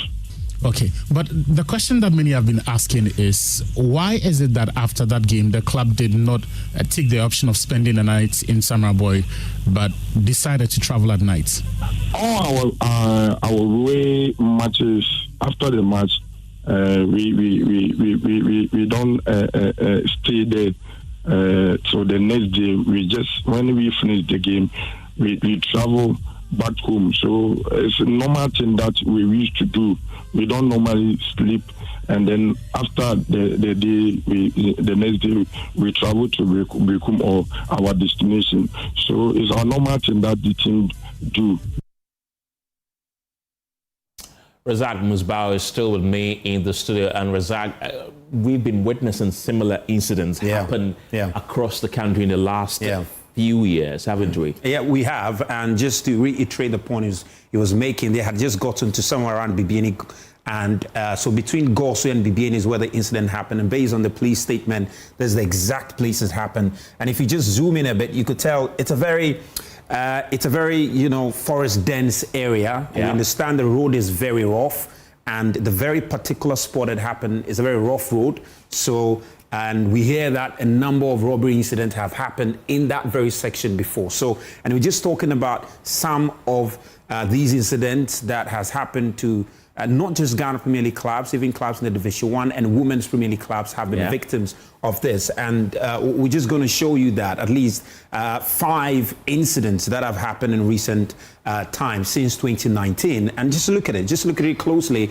And you see, I think prior to this incident, you have Berekum Chelsea, whose incident happened, the game against, Samatex. Now, after this incident, even before this incident, just look at which other incident happened. Significantly, though, it's the first time we've had somebody losing their life because of the attack that they have had to suffer, on their journey back home. Now, you see, Legon City is also in 2023. They had traveled to Samatex. You see the link? They have traveled to Samatex, just like Berekum Chelsea traveled to Samatex, and they were going back. And for Legon Cities, they were based in Accra. So on Twaso, Bibiani, Kumasi Highway is where they had their armed robbery attack. No injuries were reported, but the valuables were lost in the process. That means the route to Samatex is very dangerous. It's a very dangerous one. I mean, I've had the chance to go all the way there, and I can tell you based on my experience that it's a very dangerous route. It's not tarred, it's a rough road. And of course, because of you don't have street light. There's no way you're going to have street light because you are okay. So then on March 2022, Ashanti Gold also, they had come to Accra to play Accra Hearts of Folk, and on their way at Asin and Dwa, they were also targeted around 2 a.m. by armed robbers with automatic rifles, and all the players and staff were safe. One player did sustain some injury in the process, but they were safe. Then in 2021, this was Women's Premier League club and FC Savannah Ladies. Their team bus was attacked while traveling, and the club physiotherapists did sustain some injury. And for them, it was on the Tamale Kumasi Road that they suffered that very attack. And finally, though, you have Asokwa Deportivo, a team in the Division 1, and they had gone to Pristine Mine Stars, and near Jacobu, that's where armed men intercepted the bus, searched all occupants, and took all of their belongings. So these are some of the incidents. It's not new to the Ghana Premier League. Clubs have suffered this before.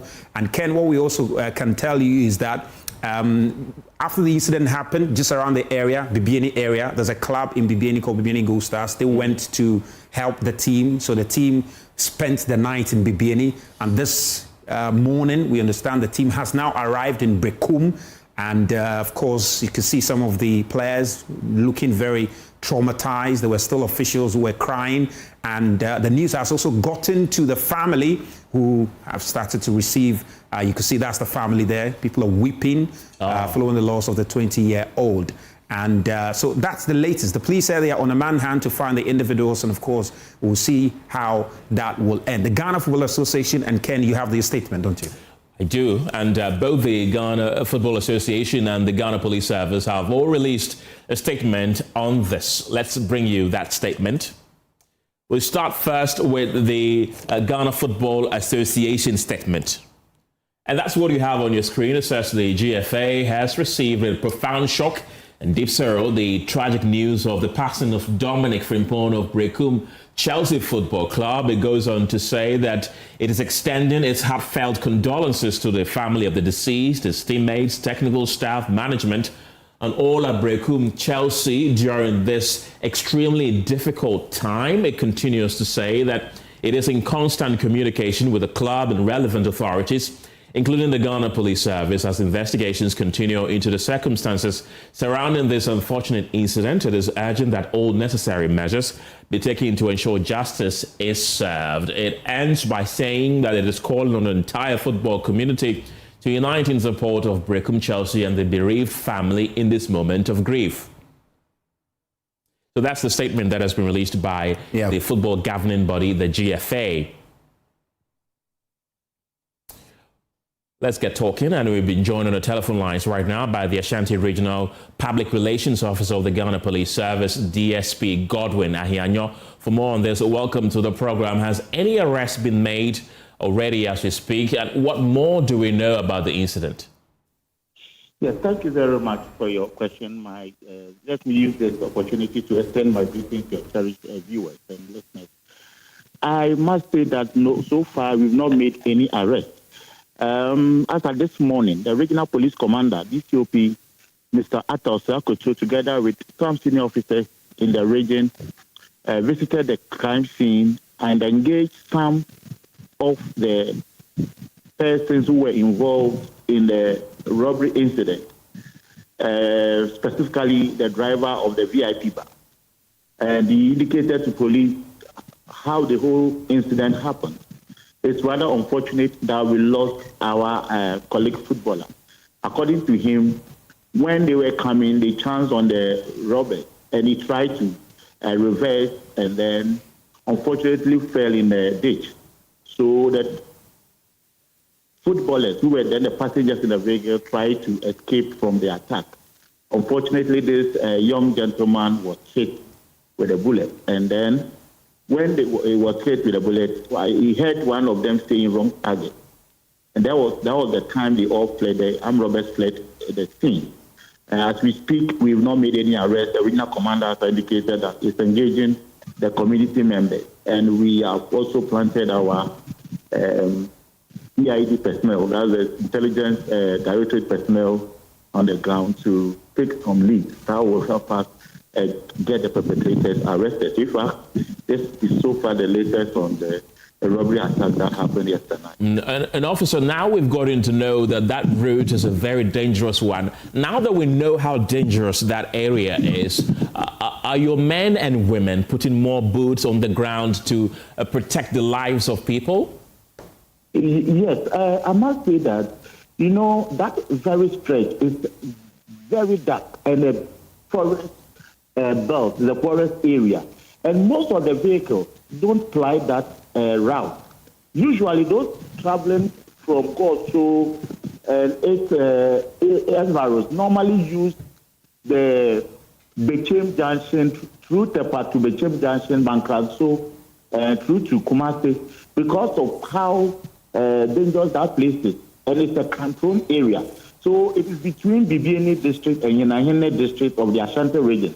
So these two districts are the districts that perform duty on that stretch. And mostly, the police patrol vehicle, when they move, it's not static. So they move. When they move, then armed robbers take advantage of the environment, how dark the place is. Then they will come and then mount barrier there, attack their victims, and then run back into the forest. And in the way the forest is, if you get there, you are not able to arrest them on the ground. You get to the bush or you get to the forest, they know the forest more than the police. So you find it difficult to get them on the ground.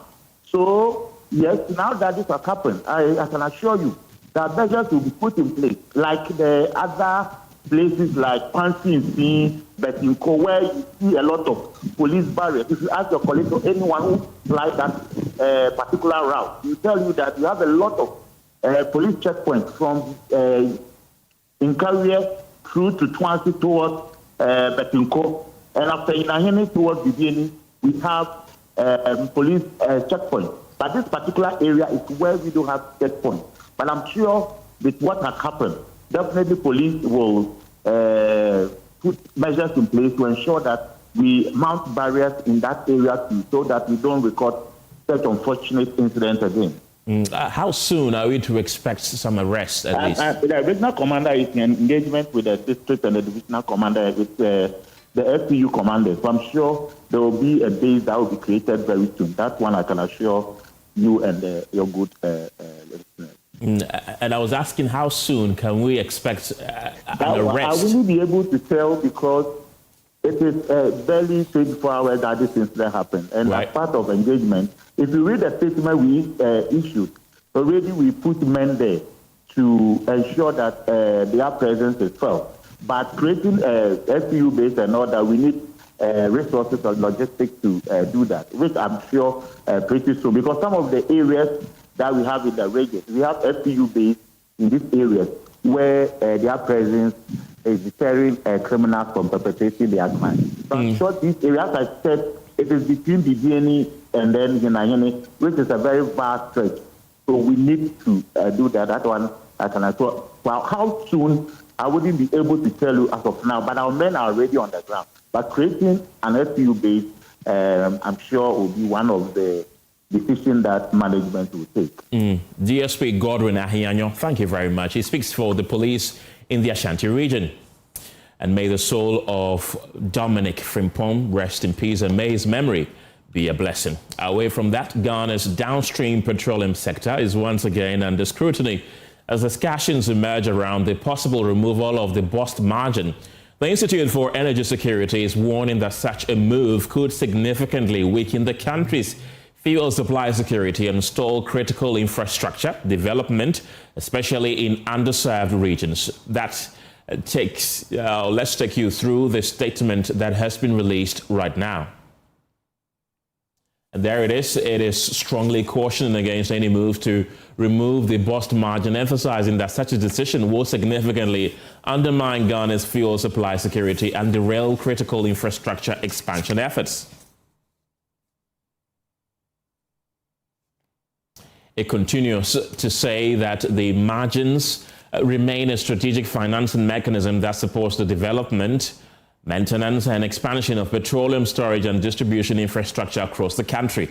Its removal, it says, particularly under current market conditions, will risk weakening the operational capacity of bust and compromise the reliability of fuel supply nationwide. It continues to say that over the years, Ghana's national fuel consumption has grown substantially. However, infrastructure expansion, especially in the middle and northern belts, has not kept pace with the rise in demand.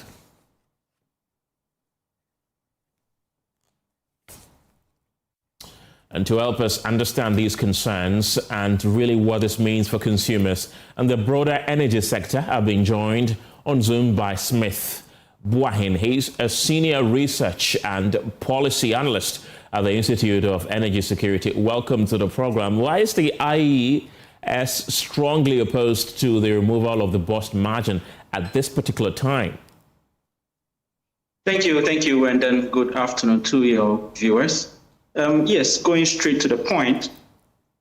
First of all, IES must commend government for their will, to ensure that consumers are cushioned in this trying times with the uncertainties surrounding the fuel prices and many others. But in the quest of doing that, we must also understand that the industry is a fragile one, and there are certain innate attributes that must be obviously preserved. Our fuel consumption, as you have known over the last 4 or 5 years, has tripled in terms of consumption from in 2023 around 2.5 to 3 million annually to almost 7.3 million in 2026. That is a huge astronomical increase, a jump overnight. And so we must be able, and the challenging part is that infrastructure is not keeping pace with how fuel consumption or how demand is obviously increasing. And we understand that it is BOST that is in charge in terms of operation, storage, and transportation. And I mean, we must also acknowledge that there's been some sort of quote-unquote backlash with regards to how our strategic fuel reserve has not been that effective, as it were. And if that is the case, how do you reconcile the idea of saying we want to take up the BOST margin to also saying that BOST must be effective? And so that has been Ahyiresu's position, especially when it comes to this matter, in knowing that there are certain infrastructural deficits and infrastructural challenges that and ambitions that BOST is looking forward to execute. If you look at the Eastern Corridor, for example, Tema and its environs, there's with regards to the report of the Downstream Reform Committee last year, August, in pointing to the fact that there is a dispatch challenge with regards to the Eastern Corridor of BOST. And also, if you look at the Western Corridor, for example, there is also a storage problem, because you can discharge, they have a large discharge capacity, but storage is a problem. So there is an inverse relationship between the Western Corridor and Eastern Corridor. If you go to the Northern Corridor, for example, there's been talk of expanding the pipelines between Buepe and then Boga. And then also our Burkinabe counterparts has, made the intention to source fuel from our country. And so there's also the need to expand the pipeline all the way to the borders of Burkina Faso. And you look at the central corridors, also the challenge that has to do with expanding the storage. So obviously there's a huge infrastructure deficit that BOST is embarking on to be able to close the gap, looking at how fuel consumption is continuously increasing and the lack in terms of how infrastructure can actually catch up with that pace. So it will be very dire to even consider the idea of taking off the BOST margin in this critical time. It doesn't matter if it is conceived, we are doing it for the short term, short and medium term. It doesn't really matter. The industry, it is a fragile one. We are still growing in terms of our deregulated market. So it is important to be able to protect all the necessary components that will ensure that the industry is stable, mainly that.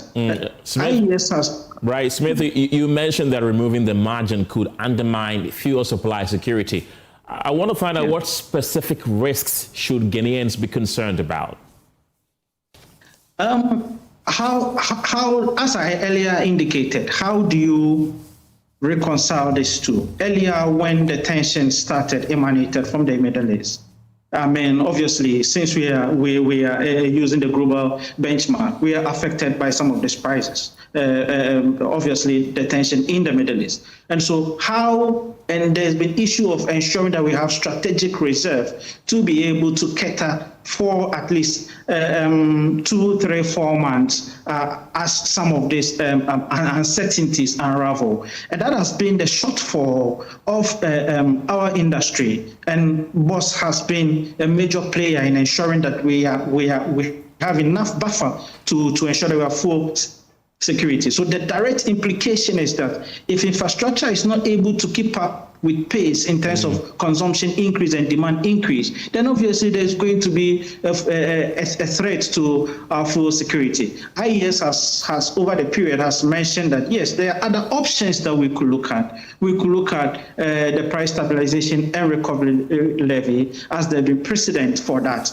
and also that it is purposely meant in times like this to cushion consumers in times like this. There are precedents for it in 2021 after COVID. Price went up a bit and it was suspended for 2-3 months. In 2024, prices hit 23 cities, 17 cities respectively for diesel and petrol. It was suspended, and such should be the case also at this moment. There is also talks of the 1 cedi levy that is purposely meant to procure fuel. But in critical times like this, the government has considered either cutting that by half or removing the 1 cedi from it. It is also an area we could look at to see what we can do with that levy, especially knowing that it is for the short term and knowing that the residual fuel from TOR is being procured to power this thermal plant. And you know, if you're procuring a residual fuel from TOR and not importing it, then the prices is a bit low.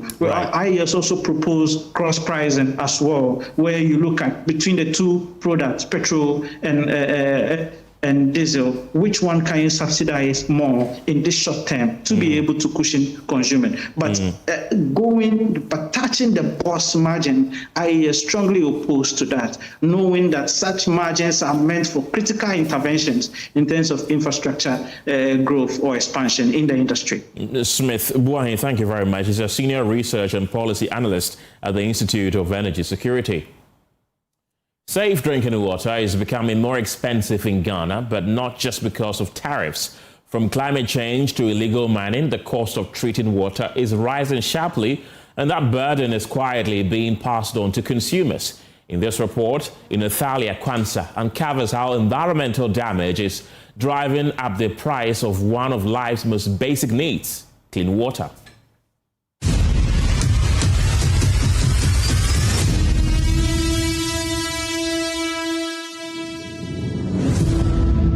For many households, the struggle for water is no longer just about access, it's about cost. In Sekondi, Takrade, families are feeling the pressure. I'm moving to my new quarters 25th December. But when I was in Shekma, at least on the average, it's about 40 cedis, 50 cedis. But when I'm moving here, my first bill was January. To my surprise, they gave me a bill of 2,000 cedis. Experts say climate change is making the situation worse. Climate change has a very big impact on this sector. For instance, when it comes to droughts, where there have been droughts in areas for a long period, obviously there'll be such shortage of water in that area. And also, not just the shortage of water, but also the quality of the water that will be present in that area. Also, when there's excess water in the system, there's also the problem of the water getting polluted. Treatment plants in the western region, the impact is visible. Water that was once easy to treat is now heavily polluted, forcing engineers to use more chemicals and spend more money just to make it safe. The dredging that was done about 6 weeks ago, we spent close to 4 to 5 million Ghana cedis on this thing. If this is the situation and we are supposed to dredge again, and then next month, December, we are coming to spend the same money again, you can imagine what we are in as a company. Quality of the water is so bad, it's so deteriorated that we need to use a new chemical called polyelectrolyte. That polyelectrolyte is 4 times more expensive than aluminum sulfate. The scale of the problem is not just local, it is national. By 2030, Ghana could spend nearly 17.7 billion cedis on water treatment and distribution. Experts are calling for stronger enforcement of environmental laws. Ghana has very nice policies on water regulation, on water resource management. However, the implementation of these policies are not as expected. Investment in climate resilience, water system, and better protection of water bodies. Some officials are exploring alternative water sources. As the mining company extracts and it goes deep, they sometimes hit aquifers, which are huge reservoirs of water and quite clean. So tap from there and pump it to the station. That's what one of the options we'll be looking at. Now we'll have a booster station there. It pumps the raw water to the treatment plant here instead of going through here. But until those solutions take effect, the cost continues to fall on ordinary citizens. In Athalia Kwansa, JoyNews, Western Region. This story is brought to you by JoyNews in partnership with CDK in Ghana, University of Ghana Center for Climate Change and Sustainability Studies, with funding from Claire R4I Opportunities Fund. For years, traffic lights at the Awoshi-Anya intersection have remained non-functional, creating safety concerns on one of Accra's busiest roads. Residents say the situation has contributed to several crashes, with families still grieving loved ones lost along the stretch. The following report has more. Normally, traffic lights decide who moves and who stops. But here on the Awoshi-Pokwasi stretch, that responsibility has been left to drivers and pedestrians themselves. For years, these lights have remained faulty, turning this stretch into a daily test of patience and safety. The story of malfunctioning traffic lights at the Awoshi-Ablekuma Highway is not new. For motorists and pedestrians along this stretch, a faulty traffic light has become more than an inconvenience. Residents say it has become a death trap. The traffic lights have been off for years despite demonstrations and repeated appeals to authorities. Each time they are repaired, residents say the relief is temporary. Soon after, the lights go off again, and when they do, crashes return. Hit and run incidents have become common here. One of those grieving is Kwekwa Samoa. He lost his only son in a crash on the Awoshi-Ablekuma stretch. 10th September, na day near Wednesday, anopa. To be sorry, na me could be in my shop. And then I done for business. I'm saying now, me new prince away. I'm so will be about that one sorry because once what I'm in next room. And I'm saying they are 7 or so over. The children of Catch say, almost any police station. I could confirm more assembly. Tina for no my dream, Miami. But the children of Catch them say, almost any police station. Almost accident based for traffic light. Na so I stay prince or can. Now no they were free. Bernardo Kumo, popularly known as Uncle Ben, is also living with painful memories. He lost his wife in a crash on this same stretch one morning. Sorry, by 7 o'clock. Oh, Charlie Quino, and now said traffic light in the Jumanti, and a pow, carbon, I know what the sport. For Joyce Coker, the danger on this stretch of road has struck her family more than once. She recounts how her sister was knocked down by a vehicle while carrying her baby. The never man says, Cabo, Cabaya. Onuna carbona or checkers in an sociality. Quamuchan, Mr. Abai, Mr. P. Only a mobile. Do say Betraquemois. Al-Haji, a resident, says the malfunctioning traffic lights have created another danger. Motor riders now take advantage of the chaos to snatch phones from pedestrians. Bad. Phone. A song by difference. Ah, that is so bad. You're merely requiring as a express road. See, when you are trained, Assemblywoman for the Awoshi electoral area, Faustina Kesewa, says several attempts to get the lights repaired have yielded little success. The light in Assembly is a dear to tropa Awoshi mine. higher papa because school ni bi wo kwan n'echi ebi so was ebi cross school ebi so cross ba 2 weeks ye ni abrewa bi a okofa kama wo di kwa chiro e wo ha na ye friend ye kwa na ka bo no kwan na no.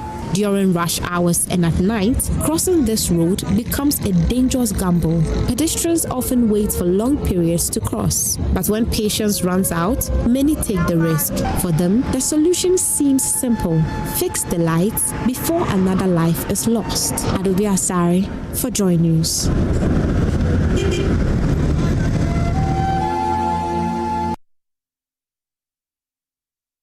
That's it for the pulse this evening. For more news, you can log on to myjoyonline.com. My name is Kenneth Gyasi. The news team returns at 7 p.m. with News Prime. Thanks for watching. Have a good evening.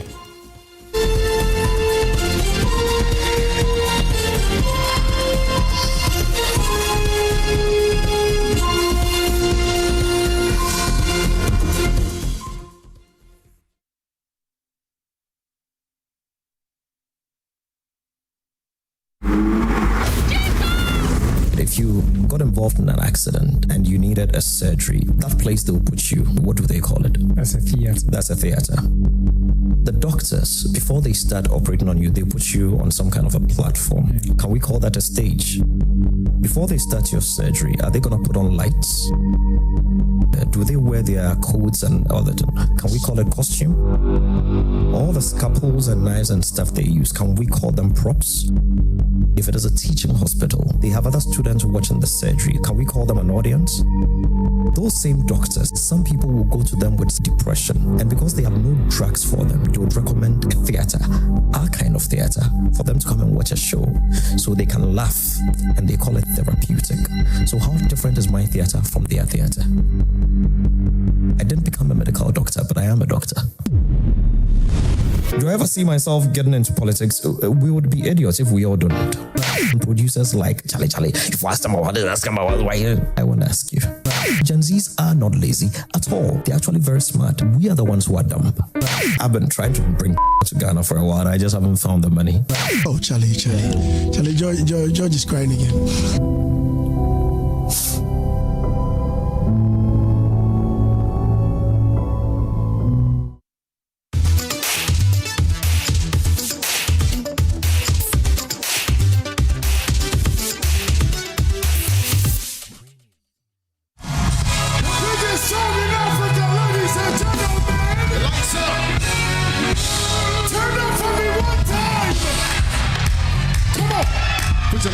Lights up. Let's go. Woo. Let me see your flashlights. Don't know. Chill. Come on. Say what?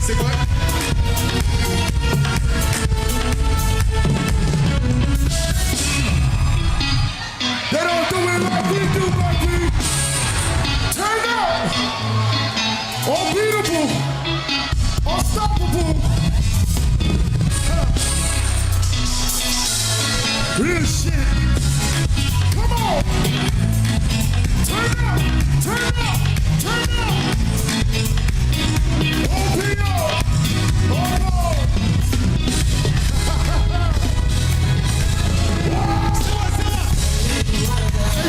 He's getting cold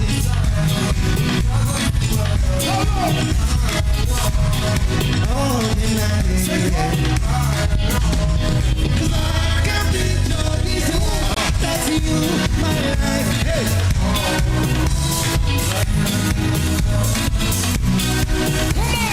Come on.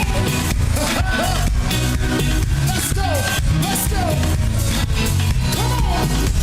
Give me that verse. Sweet Panta Diallo. I know people get you. You're busy now. If I speak English, you won't. Cha, no one. I know what punish you, I want to punish you. If you see my baby, you go shut up. I'm okay to my baby. Come on. Let's go.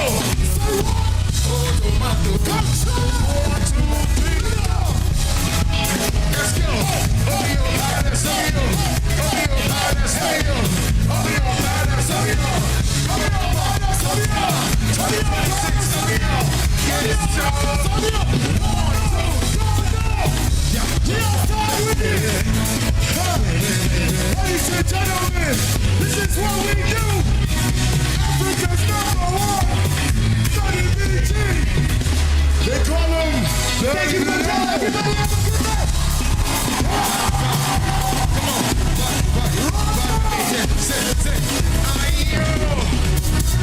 Yes, indeed, we outside. Everybody, no. 1, 2, hey. Let me see your hands up. Let me see your hands up. Come on, one time. Yeah. Give me back right now. Give me back right now. 1.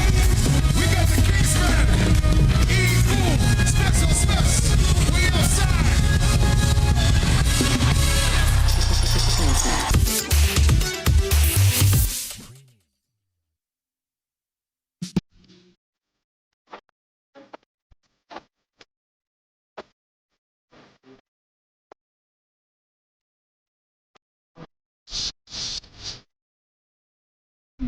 Mark.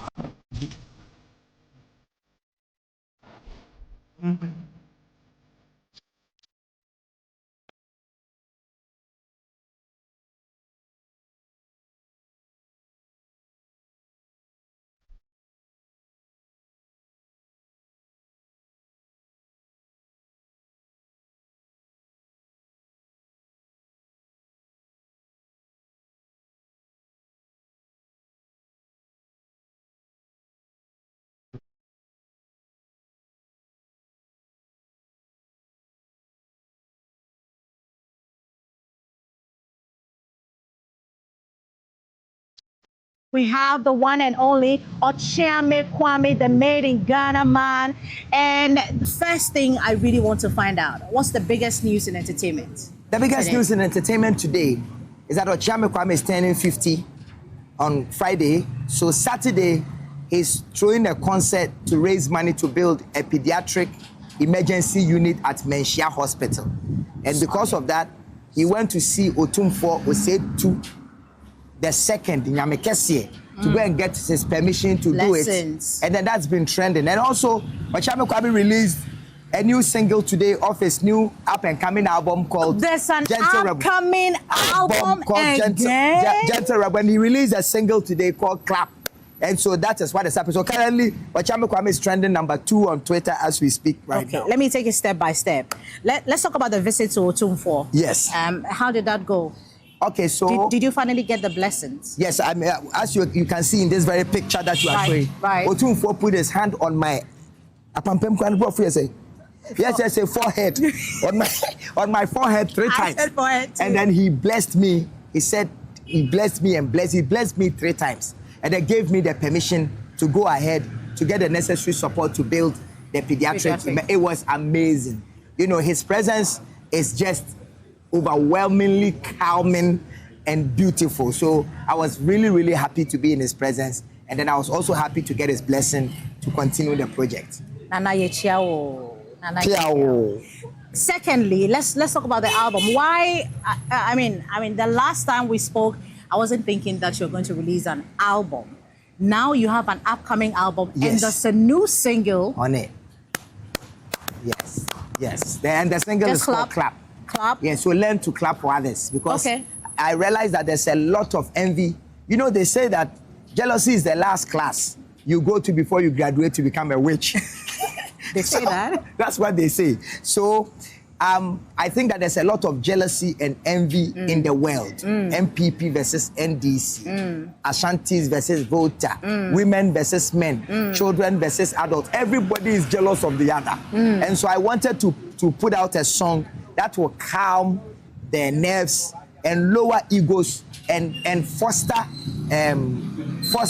collaboration. And so I did a song, and it's called Clap, and you're going to love it. And even if you see that your ex-boyfriend falls in love with a new man, you need to learn to clap for the man, because he has taken your trouble. But how is that possible?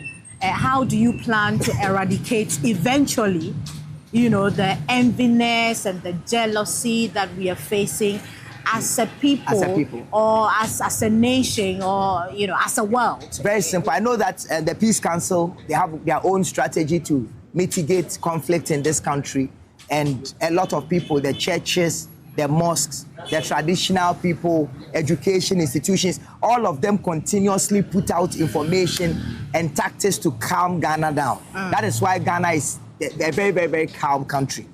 And as an artist, as a musician, my number one tool is the music. Okay. And so that is my contribution towards the peace that you're already enjoying in Ghana by making a song. And if the song becomes a hit, which obviously it will be, and 30 million people are singing, learn to clap for others.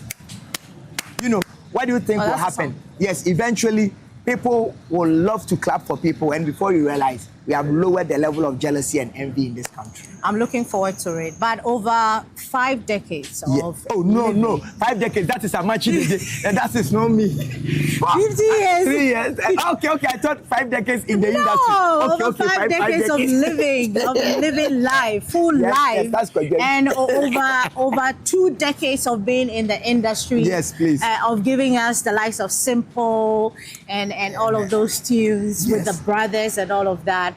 And a recent one that, you know, keeps reoccurring or keeps coming back and forth is every Ghana month, there's one song that, you know, it's all over the place. It's like every single Ghana month is the anthem for Ghana month, celebrating everything Ghanaian.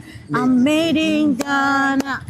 When you wrote that song, or when you were contacted to write the song, because I'm not too sure how the song came about. I mean, did you think that it will last this long and come back? We revisit it all the time. In fact, to be honest, did you think about it? I was signed as a cultural ambassador for Ghana. Right. And when Afeku became big up, when Honorable Afeku became the Minister of Culture, for tourism, yes, for tourism, and signed me as one of the cultural ambassadors, and we're asked to bring our projects. And so, because I'm a musician, my contribution is always music first. Okay. You know, so I said that I was going to record an album called Made in Ghana, and then go to each of the 10 regions and do one song to represent each of the regions. Okay. And I did the album, and the Made in Ghana song was like a summary of everything that I'd done. And one of the reasons why, yes, I knew that the song was going to stand the test of time. Okay. And one of the reasons was because I got an everlasting musician to produce the song, who is Uncle Ebo Taylor of blessed memory. So Uncle Ebo Taylor, in conjunction with Dangrau, produced the song. And I had the most beautiful young voice at that time, or one of the most soothing voices, Kiddy, to come and bless me with his voice. So it's a combination of a lot of things. The message in the song, Kiddy's voice, the production, the mix, and the way Ghanaians received it. That's why during every month of Ghana, people want to go back. And also, I also think that it's because a lot of contemporary artists don't play such songs anymore. So maybe if we get Stonebwoy, Kwame Eugene, Kiddy, all of them playing Made in Ghana songs, maybe there will be more, it will engender more people to build national pride. You know, I know that this is in collaboration with Kiddy and Ebo Taylor and Dangrau.